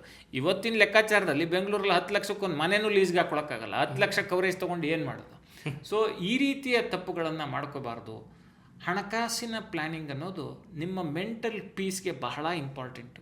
ನಿಮ್ಮ ಮನೆ ನೆಮ್ಮದಿಯಾಗಿರಬೇಕು ಅಂತ ಹೇಳಿದ್ರೆ ನಿಮ್ಮ ಆರ್ಥಿಕ ಸ್ಥಿತಿಗತಿ ಸರಿಯಾಗಿರಬೇಕು, ಶಿಸ್ತಿಂದ ಕೂಡಿರಬೇಕು. ಸಾಲ ಮಾಡಿಕೊಂಡು ತುಪ್ಪ ತಿನ್ನಕ್ಕೆ ಹೋಗ್ಬೇಡಿ, ಸಾಲ ಮಾಡಿ ಸಂಪತ್ತನ್ನು ಸೃಷ್ಟಿ ಮಾಡೋ ಆಲೋಚನೆ ಮಾಡಿ ಅನ್ನೋದು ನನ್ನ ಒಟ್ಟು ಲರ್ನಿಂಗು ಅಭಿ. ನಾನು ಇವತ್ತವರೆಗೂ ಹೇಳ್ತೀನಲ್ಲ, ನಾನು ಐಫೋನ್ ಬೈ ಮಾಡಲಿಕ್ಕೆ ಸಾಲ ಮಾಡಿಲ್ಲ, ನಾನು ಅಥವಾ 2 ವೀಲರ್ ಬೈ ಮಾಡೋಕ್ಕೂ ನಾನು ಸಾಲ ಮಾಡಿಲ್ಲ, ಕಾರ್ ಬೈ ಮಾಡೋಕ್ಕೂ ನಾನು ಸಾಲ ಮಾಡಿಲ್ಲ. ನಾನು ಇವತ್ತವರೆಗೆ ತೆಗೆದುಕೊಂಡಿರೋ ಸಾಲ ಯಾವುದು ಗೊತ್ತಾ? ನಾನು ಇವತ್ತವರೆಗೆ ಸಾಲ ಅಂತ ತೆಗೆದುಕೊಂಡಿರೋದು ನನ್ನ ಮನೆ ತೆಗೆದುಕೊಳ್ಳಲಿಕ್ಕೆ ಮಾತ್ರ, ಅಸೆಟ್ಟನ್ನು ಬಿಲ್ಡ್ ಮಾಡಲಿಕ್ಕೆ ಮಾತ್ರ ನಾನು ಸಾಲ ಮಾಡಿದ್ದೀನಿ. ಶೋಕಿಗೆ ನಾನು ಇವತ್ತವರೆಗೂ ಸಾಲ ಮಾಡಿಲ್ಲ. ಓಕೆ. ಸೊ ಅಂದರೆ ನೆಕ್ಸ್ಟ್ ಕ್ವೆಶನ್ ಅನ್ಸೋದು ಸರ್, ತುಂಬ ಜನಕ್ಕೆ ಇದಿರುತ್ತೆ, ತುಂಬ ಪ್ರೊಡಕ್ಟಿವ್ ಆಗಿರುವಂಥವ್ರು, ಎಷ್ಟೋ ಜನರ ಬದುಕಲ್ಲಿ ತುಂಬ ಇಂಪಾರ್ಟೆಂಟ್ ಅನಿಸಬಹುದಾದ ಮಾಹಿತಿಯನ್ನು ನೀವು ಶೇರ್ ಮಾಡ್ತಿದ್ದೀರಾ ಅಂದಾಗ, ನೀವು ನಿಮ್ಮ ಲೈಫಲ್ಲಿ ಸಮಯಕ್ಕೆ ಎಷ್ಟು ವ್ಯಾಲ್ಯೂ ಕೊಡ್ತೀರಿ, ಸಮಯನ ಹೇಗೆ ನೋಡ್ತೀರಿ? ನೀವಾಗಲೇ ಹೇಳ್ತಿದ್ರಿ ಟೈಮ್ ಈಸ್ ವೆಲ್ತ್ ಅಂತ, ಟೈಮ್ ಈಸ್ ಮನಿ ಅಂತ. ಸೊ ನಿಮ್ಮ ಸಮಯಕ್ಕೆ ನೀವು ಹಾಕ್ಕೊಂಡಿರುವಂಥ ಚೌಕಟ್ಟೋ ರೂಲ್ಸೋ ಹೇಳೋದಾದರೆ ನಿಮ್ಮ ದಿನ ಹೇಗಿರುತ್ತೆ? ಅಥವಾ ವೀಕೆಂಡ್ಸ್, ಈಗಂತೂ ಫ್ರೈಡೇ ಸಿಂಡ್ರೋಮ್ ಅಂತ ಕರೀತಾರೆ. ಶುಕ್ರವಾರ ಬರ್ತಿದೆ ಅಂದ ತಕ್ಷಣ ಪಾರ್ಟಿ ಮೋಡ್ಗೆ ಹೋಗ್ಬಿಟ್ಟಿರ್ತಾರೆ, ಎಕ್ಸ್ಟ್ರಾವೆಗಂಟ್ ಖರ್ಚುಗಳಿವೆಲ್ಲ ಇರ್ತವೆ. ಸೊ ಈ ವೀಕೆಂಡ್ ಪ್ಲ್ಯಾನು, ಡೈಲಿ ಪ್ಲ್ಯಾನು, ನಿಮ್ಮ ಟೈಮ್ ಹೇಗೆ ನೀವು ವ್ಯಾಲ್ಯೂ ಮಾಡ್ತೀರಿ? ಈಗ ನೋಡಿ Abhi, time is the biggest wealth ಅನ್ನೋದನ್ನ ನಾನು ಬಹಳ ನಂಬ್ತೀನಿ. ಯಾಕೆ ಇದು ಇಂಪಾರ್ಟೆಂಟು ಅಂತ ಹೇಳಿದ್ರೆ, ನಾವು ನಮ್ಮನ್ನು ಫೈನ್ ಟ್ಯೂನ್ ಮಾಡ್ಕೊಳ್ಳಿಲ್ಲ ಅಂತ ಹೇಳಿದ್ರೆ ವೆಲ್ತ್ ಕ್ರಿಯೇಷನ್ ತುಂಬ ಕಷ್ಟ. ಓಕೆ. ನಮ್ಮನ್ನು ಫೈನ್ ಟ್ಯೂನ್ ಮಾಡ್ಕೊಳ್ಳೋದು ಅಂದ್ರೆ ಏನು? ಈಗ ವೀಕೆಂಡ್ಸು ನಾನು ಹೇಗೆ ಸ್ಪೆಂಡ್ ಮಾಡ್ತೀನಿ ಅಂತ ಹೇಳಿದ್ರೆ, ನಾನು ಅಂಕಣಗಳನ್ನು ಬರೀಲಿಕ್ಕೆ ನನ್ನ ವೀಕೆಂಡನ್ನು ಮೀಸಲಾಗಿಡ್ತೀನಿ, ಪುಸ್ತಕ ಬರೀಲಿಕ್ಕೆ ನನ್ನ ವೀಕೆಂಡನ್ನು ಮೀಸಲಾಗಿಡ್ತೀನಿ. ಯಾರಿಗೋ ಹೋಗಿ ಕರೆದಿರ್ತಾರೆ ನನಗೆ, ಈಗ ಕಾಲೇಜಲ್ಲಿ ಬಂದು ಹಣಕಾಸಿನ ಶಿಕ್ಷಣದ ಬಗ್ಗೆ ಒಂದಿಷ್ಟು ಮಾಹಿತಿ ಕೊಡಿ ಅಂತೇಳಿ, ನಾನು ಉಚಿತವಾಗಿ ಮಾತಾಡಿ ಬರ್ತೀನಿ. ಮಾತಾಡಿ ಬಂದರೆ ಅದರಿಂದ ಏನು ವ್ಯಾಲ್ಯೂ ಕ್ರಿಯೇಟ್ ಆಗುತ್ತೆ ಅಂತೇಳಿ ನೋಡಿ. ಯಾವುದು ಡೈರೆಕ್ಟಾಗಿ ವ್ಯಾಲ್ಯೂ ಕ್ರಿಯೇಟ್ ಆಗಲ್ಲ, ಇಟ್ಸ್ ಅ ಪ್ರಾಸೆಸ್. 4 ಜನರಿಗೆ ನಾವು ಒಳ್ಳೇದು ಮಾಡಿದಾಗ ಅದು ನಮಗೆ ಬೈ ಪ್ರಾಡಕ್ಟ್ ಆಗಿ ಬರುತ್ತೆ. ಮತ್ತು ನಾನು ಹೆಂಗೆ ನೋಡ್ತೀನಿ ವೀಕೆಂಡ್ಸನ್ನು ಅಂತ ಹೇಳಿದ್ರೆ, ಬಿಗಿನಿಂಗಲ್ಲಿ ಈಗ ಅಫ್ಕೋರ್ಸ್ ಫ್ಯಾಮಿಲಿ ಖಂಡಿತ ಟೈಮ್ ಕೊಡಬೇಕು, ಅದು ತುಂಬ ಇಂಪಾರ್ಟೆಂಟ್ ಆಸ್ಪೆಕ್ಟು. ಅದನ್ನು ನಾವು ಕಡೆಗಣಿಸ್ಬೇಕು ಅಂತ ನಾನು ಹೇಳ್ತಿಲ್ಲ. ಅದಕ್ಕೆ ಒಂದು ಪ್ಲ್ಯಾನನ್ನು ಹಾಕ್ಕೊಳ್ಳಿ. ಈಗ ನೋಡಿ, ನಮಗೆ ಶನಿವಾರ ಭಾನುವಾರ ರಜೆ ಇದೆ. ಒಂದು ದಿನನ ನಾನು ಅರ್ನಿಂಗ್ ಆ್ಯಂಡ್ ಲರ್ನಿಂಗ್ ವೀಕೆಂಡ್ ಆಗಿ ಬಳಸ್ಕೊಂಡು ಇನ್ನೊಂದು ದಿನನ ಫ್ಯಾಮಿಲಿಗೆ ಮೀಸಲಿಟ್ರೆ ಎರಡೂ ಬ್ಯಾಲೆನ್ಸ್ ಆಗುತ್ತೆ. ಅಫ್ಕೋರ್ಸ್ ಪಾಪ ಕೆಲವರಿಗೆ ಒಂದೇ ದಿವಸ ಇರುತ್ತೆ. ನಾನು ಹೇಳೋದೇನಂತ ಹೇಳಿದ್ರೆ, ನಿಮ್ಮ ಬಿಗಿನಿಂಗ್ ಆಫ್ ದಿ ಕೆರಿಯರಲ್ಲಿ ನಿಮ್ಮ ವೀಕೆಂಡ್ಗಳನ್ನು ಅರ್ನಿಂಗ್ ಆ್ಯಂಡ್ ಲರ್ನಿಂಗ್ ವೀಕೆಂಡ್ಗಳಾಗಿ ಬದಲಿಸ್ಕೊಳ್ಳಿ. ಅದು ಬಹಳ ದೊಡ್ಡ ಡಿಫ್ರೆನ್ಸನ್ನು ಮಾಡುತ್ತೆ. ಈಗ ನೋಡಿ, ನನ್ನ ಡೊಮೇನ್ ಏನು ಅಭಿಷೇಕ್, ನಾನು BA ಜರ್ನಲಿಸಮ್ ಓದಿ ಆಮೇಲೆ MA ಜರ್ನಲಿಸಮ್ ಓದಿರೋದು. ನಾನು ಡಿಗ್ರಿನಲ್ಲಿ ನಾನು ಎಕನಾಮಿಕ್ಸನ್ನು ಒಂದು ಸಬ್ಜೆಕ್ಟಾಗಿ ನಾನು ತೆಗೆದುಕೊಂಡಿದ್ದೀನಿ. ನಾನು ಇವತ್ತು ಕೆಲಸ ಮಾಡ್ತಿರೋ ಕಂಪ್ನಿಗೂ ನಾನು ಓದಿರೋದಕ್ಕೂ ನನ್ನ ಎಕ್ಸ್ಪೀರಿಯೆನ್ಸಿಗೂ ಸಂಬಂಧನೇ ಇಲ್ಲ. ಇವತ್ತು ಈ ಟ್ರಾನ್ಸ್ಫಾರ್ಮೇಷನ್ ಯಾಕೆ ಸಾಧ್ಯ ಆಗಿದೆ ಅಂತ ಹೇಳಿದ್ರೆ ಸೆಲ್ಫ್ ಲರ್ನಿಂಗ್. ಒಂದು ಮಾತಿದೆ, ನಮ್ಮ ಕಾಲೇಜು ಶಿಕ್ಷಣ ನಮಗೊಂದು ಕೆಲಸ ಕೊಡ್ಬೋದು, ಆದರೆ ಸಂಪತ್ತನ್ನು ಕೊಡೋದು ನಮ್ಮ ನಿರಂತರ ಕಲಿಕೆ ಮತ್ತು ಸ್ವಕಲಿಕೆ. ಸೆಲ್ಫ್ ಲರ್ನಿಂಗ್ ಅನ್ನೋದು ತುಂಬ ಇಂಪಾರ್ಟೆಂಟು. ನೋಡಿ, ನನಗೆ ಯಾಕೆ ಇದು ಸಾಧ್ಯ ಆಯಿತು ಅಂತ ಹೇಳಿದ್ರೆ, ನನಗೆ ಸಿಕ್ಕ ಅವಕಾಶಗಳನ್ನು ನಾನು ಕಲಿಕೆಯ ರೂಪದಲ್ಲಿ, ಭವಿಷ್ಯದ ರೂಪದಲ್ಲಿ ಅದನ್ನು ಆಲೋಚನೆ ಮಾಡಿ ಅದನ್ನು ಅನುಷ್ಠಾನಕ್ಕೆ ತಂದೆ. ಅದು ಇವತ್ತು ನನಗೆ ಒಂದು ನೆಮ್ಮದಿಯ ಹಾದಿಯನ್ನು ಮಾಡಿಕೊಟ್ಟಿದೆ. ಇದು ಎಲ್ಲರಿಗೂ ಸಾಧ್ಯ ಆಗುತ್ತೆ. ನಿಮ್ಮನ್ನು ನೀವು ದೊಡ್ಡವ್ರು ಮಾಡ್ಕೊಡಿ, ಬದುಕು ದೊಡ್ಡದಾಗುತ್ತೆ. Okay, very nice. So lastly sir, ಎಷ್ಟೋ ಜನಕ್ಕೆ ವಿಷಯ ಗೊತ್ತಿಲ್ಲ ಅಂತ ಸ್ಟಾರ್ಟ್ ಮಾಡಿರಲ್ಲ, ಗೊತ್ತಿದ್ದು ಭಯಕ್ಕೆ ಸ್ಟಾರ್ಟ್ ಮಾಡಿರಲ್ಲ, ನನಗೆ ಕೈ ಹಿಡಿದು ನಡೆಸೋರಿಲ್ಲ ಅಂತ ಸ್ಟಾರ್ಟ್ ಮಾಡಿರಲ್ಲ, ಏಜ್ ಆಗಿಬಿಟ್ಟಿದೆ ಮುಂದಿನ ಜನದಲ್ಲಿ ನೋಡ್ಕೊಳ್ಳೋಣ ಬಿಡು ಅಂತ ಸುಮ್ಮನೆ ಆಗ್ಬಿಟ್ಟಿರ್ತಾರೆ. So ಇಂಥವರಿಗೆ ನೀವೇನಂತೀರಿ sir? ಯಾಕೆಂದರೆ ಒಂದು ಅನ್ಸರ್ಟನಿಟಿ ಇಂದ ಬಂದು ಒಂದು ಕ್ಲಾರಿಟಿಯನ್ನು ನೀವು ಪಡ್ಕೊಂಡಿದ್ದೀರಿ, ಅದು ನಿಮಗೆ ಧೈರ್ಯ ಕೊಟ್ಟಿದೆ, ಖುಷಿ ಕೊಟ್ಟಿದೆ. ಫಿನಾನ್ಷಿಯಲ್ ಫ್ರೀಡಮ್ ಬಗ್ಗೆ, ಹಣಕಾಸನ್ನು ಚೆನ್ನಾಗಿ ಮ್ಯಾನೇಜ್ ಮಾಡಬೇಕು ಅನ್ನೋದು ಎಲ್ಲರ ಕನಸು. ಸೊ ಏನೂ ಗೊತ್ತಿಲ್ಲ ಅನ್ನೋರಿಗೆ, ಸ್ಟಾರ್ಟೇ ಮಾಡಿಲ್ಲ ಅನ್ನೋರಿಗೆ ನಿಮ್ಮ ಕಿವಿ ಮಾತು. ಈಗ ನೋಡಿ ಅಭಿ, ಎಷ್ಟು ಬೇಗ ಶುರು ಮಾಡ್ತೀವಿ ಅಷ್ಟು ಒಳ್ಳೆಯದು. ಶುಭಸ್ಯ ಶೀಘ್ರಂ ಅಂತೇಳಿ ಒಂದು ಮಾತಿದೆ ಕನ್ನಡ. ಅದನ್ನ ಏನು ಅರ್ಥ ಮಾಡ್ಕೋಬೇಕು ಅಂತ ಹೇಳಿದ್ರೆ, ನಾವು ಯಾವುದೇ ನಿರ್ಧಾರಗಳನ್ನು, ಅದರಲ್ಲೂ ಒಳ್ಳೆಯ ವಿಚಾರಗಳ ನಿರ್ಧಾರಗಳನ್ನು ಮಾಡೋದ್ರಲ್ಲಿ ತಡ ಮಾಡಬಾರ್ದು. ನಾನು ಆಗಲೇ ಹೇಳಿದೆ, ನನಗೆ 30ನೇ ವಯಸ್ಸು ತನಕ ಟರ್ಮ್ ಇನ್ಶೂರೆನ್ಸು ಗೊತ್ತಿಲ್ಲ, ಆ ಕಡೆ ನನಗೆ SIP ಇನ್ವೆಸ್ಟ್ಮೆಂಟು ಗೊತ್ತಿಲ್ಲ. ಒಂದು ಹೆಲ್ತ್ ಇನ್ಶೂರೆನ್ಸ್ ಇತ್ತು, ಒಂದು ಸಿಂಪಲ್ ಯಾವುದೋ ಒಂದು ಲೈಫ್ ಇನ್ಶೂರೆನ್ಸ್ ಇತ್ತು. ನನಗೆ ಅದನ್ನು ನಾನು ಆಗಲೇ ತಿಳ್ಕೊಂಡು ಬೇಗ ಹೂಡಿಕೆ ಮಾಡಿದರೆ ನನಗೆ ಅನುಕೂಲ ಆಗ್ತದೆ. ಅಫ್ಕೋರ್ಸ್ ತಡ ಆದಮೇಲೂ ನಾನು ಎಚ್ಚೆತ್ತುಕೊಳ್ಳಿಕ್ಕೆ ಸಾಧ್ಯ ಆಗಿದೆ. ಈಗ ಯಾರೋ ನಾನು 40ನೇ ವಯಸ್ಸಲ್ಲಿದ್ದೀನಿ, ನಾನು ಈಗ ಶುರು ಮಾಡ್ಬೋದು ಅಂದರೆ ಖಂಡಿತ ಶುರು ಮಾಡ್ಬೋದು. It is never late. Plan your life. ಏನಂತ ಹೇಳಿದ್ರೆ, ನಾವು ಏನು ಮಾಡ್ತೀವಿ, ಗಡ್ಡಕ್ಕೆ ಬೆಂಕಿ ಹತ್ತಿದಾಗ ಬಾವಿ ತೋಡೋಕೆ ಹೋಗ್ತೀವಿ. ಅದಾಗಲ್ಲ, ಪ್ರಿಪೇರ್ ಆಗಬೇಕು. ಈಗ ನೋಡಿ, ನಾನು ಎಷ್ಟೋ ಎಕ್ಸಾಂಪಲ್ಗಳನ್ನು ನೋಡಿದ್ದೀನಿ ಅಭಿ. ಗಂಡ ಹೆಂಡತಿ ಇಬ್ಬರು ಕಷ್ಟಪಟ್ಟು ದುಡಿತಿರ್ತಾರೆ, ಏನೋ ಅಚಾತುರ್ಯ ಆಗುತ್ತೆ, ಯಾರೋ ಒಬ್ಬರು ಜೀವಕ್ಕೆ ಹಾನಿ ಆಗುತ್ತೆ, ಆ ಕುಟುಂಬ ಜೀವನ ಇಡೀ ಕಷ್ಟಪಡ್ತಿರುತ್ತೆ ಅವರದಲ್ಲದ ತಪ್ಪಿಗೆ. ಯಾಕಿದಾಗುತ್ತೆ ಅಂತ ಹೇಳಿದ್ರೆ, ಆ ಕುಟುಂಬದಲ್ಲಿ ಫಿನಾನ್ಷಿಯಲ್ ಪ್ಲ್ಯಾನಿಂಗ್ ಇರೋದಿಲ್ಲ. ಈಗ ನೋಡಿ, ಈ ಹಳೆ ಕಾಲದ ಜನರನ್ನು ನೀವು ಗಮನಿಸಿ. ಹಳೆ ಕಾಲದವರು ಅಂದರೆ ನೀವು ನೋಡಿ, ಅಂದರೆ ಈಗೊಂದು 20 ವರ್ಷ 30 ವರ್ಷದ ಹಿಂದಿನ ಜನರನ್ನು ನೋಡಿ, ಅವರಿಗೆ ಸಂಬಳ ಕಡಿಮೆ ಬಂದರೂ ಕೂಡ ಅವರು ಜೀವನವನ್ನು ಭಾಳ ಚೆನ್ನಾಗಿ ನಡೆಸ್ತಿದ್ರು. ಯಾಕೆ ಅಂತ ಹೇಳಿದ್ರೆ, ಅವರಿಗೆ ಫಿನಾನ್ಷಿಯಲ್ ಪ್ಲ್ಯಾನಿಂಗ್ ಗೊತ್ತಿತ್ತು. ಹಾಸಿಗೆ ಇದ್ದಷ್ಟು ಕಾಲು ಚಾಚೋದನ್ನು ಅವರು ಕಲ್ತಿದ್ರು. ಈಗ ಏನಂತ ಹೇಳಿದ್ರೆ, ಹಾಸಿಗೆಯಿಂದ ಹೊರಗೆ ಕಾಲು ಚಾಚ್ತೀನಿ, ಏನಾಗುತ್ತೋ ನೋಡೇ ಬಿಡ್ತೀನಿ, ಸಾಲದಲ್ಲೇ ಬದುಕು ನಡೆಸ್ತೀನಿ ಅನ್ನೋ ಆಲೋಚನೆ ಬಂದರೆ ಪೀಸ್ ಆಫ್ ಮೈಂಡ್ ಸಿಗಲ್ಲ. ಆಮೇಲೆ ಇನ್ನೊಂದು ತಪ್ಪು ಮಾಡ್ತೀವಿ Abhi, in the process of ನನಗೆ ಜಾಸ್ತಿ ಹಣ ಗಳಿಸ್ಬೇಕು ಅನ್ನೋ ಭರದಲ್ಲಿ ಆರೋಗ್ಯವನ್ನು ಕಡೆಗಣಿಸ್ತೀವಿ. ನಾನು ಒಂದು ಹಂತದಲ್ಲಿ ಅದನ್ನು ತಪ್ಪು ಮಾಡಿ, ಕಡೆಗಣಿಸೋದು ಅಂತ ಹೇಳಿದ್ರೆ ಅದಕ್ಕೆ ಬೇಕಾದಂಥ ಪ್ರಾಪರ್ ಕೇರ್ನ ಕೊಡೋದಿಲ್ಲ. ಆಗೇನಾಗುತ್ತೆ, ನಾವೇನು ಅರ್ಥ ಮಾಡ್ಕೋಬೇಕು ಅಂತ ಹೇಳಿದ್ರೆ, ಈ ಹೆಲ್ತ್ ಇನ್ಶೂರೆನ್ಸಿಂದ ಅಥವಾ ನಿಮ್ಮ ದುಡ್ಡಿಂದ ಆಸ್ಪತ್ರೆಯ ಹಾಸಿಗೆಯನ್ನು ಬೈ ಮಾಡ್ಬೋದೇ ಹೊರತು ಆರೋಗ್ಯವನ್ನು ಬೈ ಮಾಡಲಿಕ್ಕೆ ಸಾಧ್ಯ ಇಲ್ಲ. ಹಾಗಾಗಿ ನಿಮ್ಮ ಹೆಲ್ತ್ ಕೂಡ ವೆಲ್ತ್ ಅಂತ ಟ್ರೀಟ್ ಮಾಡಿ. ಪ್ರತಿದಿನ ನಿಮ್ಮ ರೊಟೀನಲ್ಲಿ, ಈಗ ನನ್ನ ದಿನಚರಿ ಏನು ಅಂತ ಹೇಳಿದ್ರೆ, ನಾನು ಬೆಳಗ್ಗೆ ಎದ್ದ ತಕ್ಷಣ ನಾನು ಬೇಗ ಮಲಗ್ತೀನಿ, 10-10:30 ಮಲಗ್ತೀನಿ. ರಾತ್ರಿ ಬೆಳಗ್ಗೆ 6 ಗಂಟೆಗೆ ಹೇಳ್ತೀನಿ, ಒಂದಿಷ್ಟು ವಾಕ್ ಮಾಡ್ತೀನಿ, ನಂತರ ಪತ್ರಿಕೆಗಳನ್ನು ಓದ್ತೀನಿ, ನಂತರ ಒಂದಿಷ್ಟು ನ್ಯೂಸ್ ಚಾನಲ್ಗಳನ್ನು ಗಮನಿಸ್ತೀನಿ. ನಾನು ಅಪ್ಡೇಟ್ ಆಗೋದನ್ನು ನಾನು ತುಂಬ ಇಂಪಾರ್ಟೆಂಟ್ ಅಂತ ಭಾವಿಸ್ತೀನಿ. ಆಮೇಲೆ ಕಚೇರಿಗೆ ಬರ್ತೀನಿ. ಕಚೇರಿಗೆ ಬಂದ ತಕ್ಷಣ ಇವತ್ತು ಏನೇನು ಆಗಬೇಕು ಅನ್ನೋ ಒಂದು ಪಟ್ಟಿಯನ್ನು ನಾನೇ ಮಾಡ್ಕೋತೀನಿ. ಇವತ್ತು ಏನೇನು ಕೆಲಸ ಇಲ್ಲಿ ಮುಗಿಸ್ಬೇಕು ಅನ್ನೋದನ್ನು ನಾನು ಪ್ಲ್ಯಾನ್ ಮಾಡ್ಕೋತೀನಿ. ಆ ಮುಗಿಸಿದ ನಂತರ ಮಧ್ಯದ ಫ್ರೀ ಟೈಮಲ್ಲಿ ಹೊಸ ವಿಷಯಗಳು, ನಮ್ಮ ಫೀಲ್ಡಿಗೆ ಸಂಬಂಧಪಟ್ಟಿದ್ದನ್ನು ಕಲಿಬೇಕಾ, ವಿಡಿಯೋಗಳನ್ನು ನೋಡಬೇಕಾ, ಅದನ್ನು ನೋಡ್ತೀನಿ. ಆನಂತರ ಮತ್ತೆ ಮನೆಗೆ ಹೋದ ನಂತರ ಮಗಳ ಜೊತೆ ಸಮಯವನ್ನು ಕೊಡ್ತೀನಿ. ಯಾಕೆ ಅಂತ ಹೇಳಿದ್ರೆ, ನೋಡಿ, ನಮ್ಗೆ ಇಷ್ಟೆಲ್ಲ ದಿನಚರಿ ಇರ್ಬೋದು, ನಾವು ಮಕ್ಕಳಿಗೆ ಮತ್ತು ಮನೆಯವರಿಗೆ ಸಮಯ ಕೊಡೋದು ತುಂಬ ಇಂಪಾರ್ಟೆಂಟು. ಇವತ್ತು ಎಷ್ಟೋ ಮನೆಗಳಲ್ಲಿ ಏನಾಗ್ತಿದೆ, ಇಬ್ಬರು ದುಡಿತಿರ್ತಾರೆ, ಮಕ್ಕಳಿಗೆ ಸಮಯ ಕೊಡಲ್ಲ, ಮಕ್ಕಳು ಹಾದಿ ತಪ್ತಾರೆ. ನಾವು ಅನ್ಕೋತೀವಿ ಮಕ್ಕಳಿಗೆ ಸಮಯ ಕೊಡೋದು, ಅವರಿಗೆ ಶಿಕ್ಷಣ ಕೊಡೋದು, ಸಂಸ್ಕಾರ ಕೊಡೋದು ಕೂಡ ಇನ್ವೆಸ್ಟ್ಮೆಂಟು. ಇದನ್ನು ನೆನ್ಪಿಟ್ಕೊಳ್ಳಿ. ಯಾಕೆಂತ ಹೇಳಿದ್ರೆ, ನಿಮ್ಮ ಹತ್ರ ತುಂಬ ದುಡ್ಡಿರ್ಬೋದು, ನಿಮ್ಮ ಮಕ್ಕಳಿಗೆ ಸಂಸ್ಕಾರ ಅಥವಾ ಒಂದು ಕಲ್ಚರನ್ನು ಕೊಡಲಿಲ್ಲ ಅಂತ ಹೇಳಿದ್ರೆ ನಾಳೆ ದಿವಸ ಅವರು ಆ್ಯಂಟಿ ಸೋಷಿಯಲ್ ಎಲಿಮೆಂಟ್ಸ್ ಆಗ್ತಾರೆ. ನಿಮ್ಮ ಹತ್ರ ಎಷ್ಟೇ ವೆಲ್ತ್ ಇದ್ದರೂ ಅದು ಯೂಸ್ಲೆಸ್. ಪೀಸ್ ಆಫ್ ಮೈಂಡಿಗೆ ಸಮಸ್ಯೆ. Peace of mind. ಮತ್ತು ನೀವು ಅಷ್ಟು ಆಸ್ತಿ ಮಾಡಿ ನಿಮ್ಮ ಮಕ್ಕಳು ನಾಳೆ ದಿವಸ ನಿರುಪಯುಕ್ತರು, ಏನಕ್ಕೂ ಪ್ರಯೋಜನಕ್ಕೆ ಬಾರ್ದವರು, ಸಮಾಜಘಾತಕರಾದರೆ ನೀವು ಅಷ್ಟು ಸಂಪಾದನೆ ಮಾಡಿ ಏನು ಪ್ರಯೋಜನ?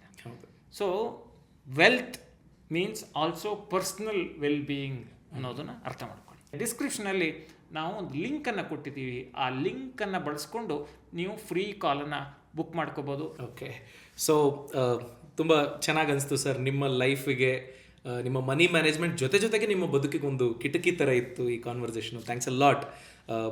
ಅಂದರೆ ಎಲ್ರಿಗೂ ಯೂಸ್ ಆಗಲಿ ಅನ್ನೋ ಕಾರಣಕ್ಕೆ ಇಷ್ಟೆಲ್ಲ ವಿಷಯಗಳನ್ನು ಹಂಚ್ಕೊಂಡಿದ್ದಕ್ಕಾಗಿ ಥ್ಯಾಂಕ್ಸ್ ಅಭಿ. ಓಕೆ, ಸೊ ನಿಮಗೂ ಸಹ ನಿಮ್ಮ ಹಣನ ಮ್ಯಾನೇಜ್ ಮಾಡೋದನ್ನು ನಾನು ಕಲಿಬೇಕು ಅಂತಿದ್ದೀನಿ, ತಿಳ್ಕೊಳ್ಬೇಕು ಅಂತಿದ್ದೀನಿ ಅಂದರೆ ಎಷ್ಟೋ ವೀಡಿಯೋಗಳಿಂದ ಈಗಾಗಲೇ ಕಲ್ತ್ಕೊಂಡಿದ್ದೀರಿ. It's never late. ನಿಮಗೆ ಲೇಟ್ ಆಗಿದೆ, ನಾನು ಅದನ್ನು ಪ್ಲಾನೇ ಮಾಡ್ತಿಲ್ಲ ಅಂತ ಬಿಟ್ಬಿಟ್ಟಿದ್ರು, ಮತ್ತೆ ಅದನ್ನು ಟ್ರ್ಯಾಕಿಗೆ ತಗೊಳ್ಳಿ. ನಿಮ್ಮ ಹಣನ ತುಂಬ ಚೆನ್ನಾಗಿ ಪ್ಲ್ಯಾನ್ ಮಾಡೋದಕ್ಕೆ ನೀವು ಬಳಸ್ಕೊಳ್ತೀರಿ ಈ ವಿಡಿಯೋದಿಂದ ಸಿಕ್ಕಿರುವ ಜ್ಞಾನವನ್ನು. ಹಾಗೆ ನಿಮ್ಗೇನಾದರೂ ಪ್ರಶ್ನೆಗಳಿದ್ದರೆ ಕಾಮೆಂಟ್ ಸೆಕ್ಷನಲ್ಲಿ ತಪ್ಪದೆ ಅದನ್ನು ತಿಳಿಸಿ. ಸೊ ನಮಗೆ ಗೊತ್ತಿದ್ರೆ ಅದು ಇನ್ನೂ ಎಷ್ಟೋ ಜನಕ್ಕೆ ಯೂಸ್ ಆಗುತ್ತೆ ಅನ್ನೋದಾದರೆ ಇನ್ನೊಂದು ಡೀಟೇಲ್ಡ್ ವಿಡಿಯೋ ಅದ್ರ ಬಗ್ಗೆ ನಾವು ಮಾಡೋದಕ್ಕೆ ಹೆಲ್ಪ್ ಆಗುತ್ತೆ. Thanks for watching. All the best. Brand partnership ಮತ್ತು ಜಾಹೀರಾತಿಗಾಗಿ ಸಂಪರ್ಕಿಸಿ brand@bosswala.com. WhatsApp number 9108014192. Bosswala. Be the boss.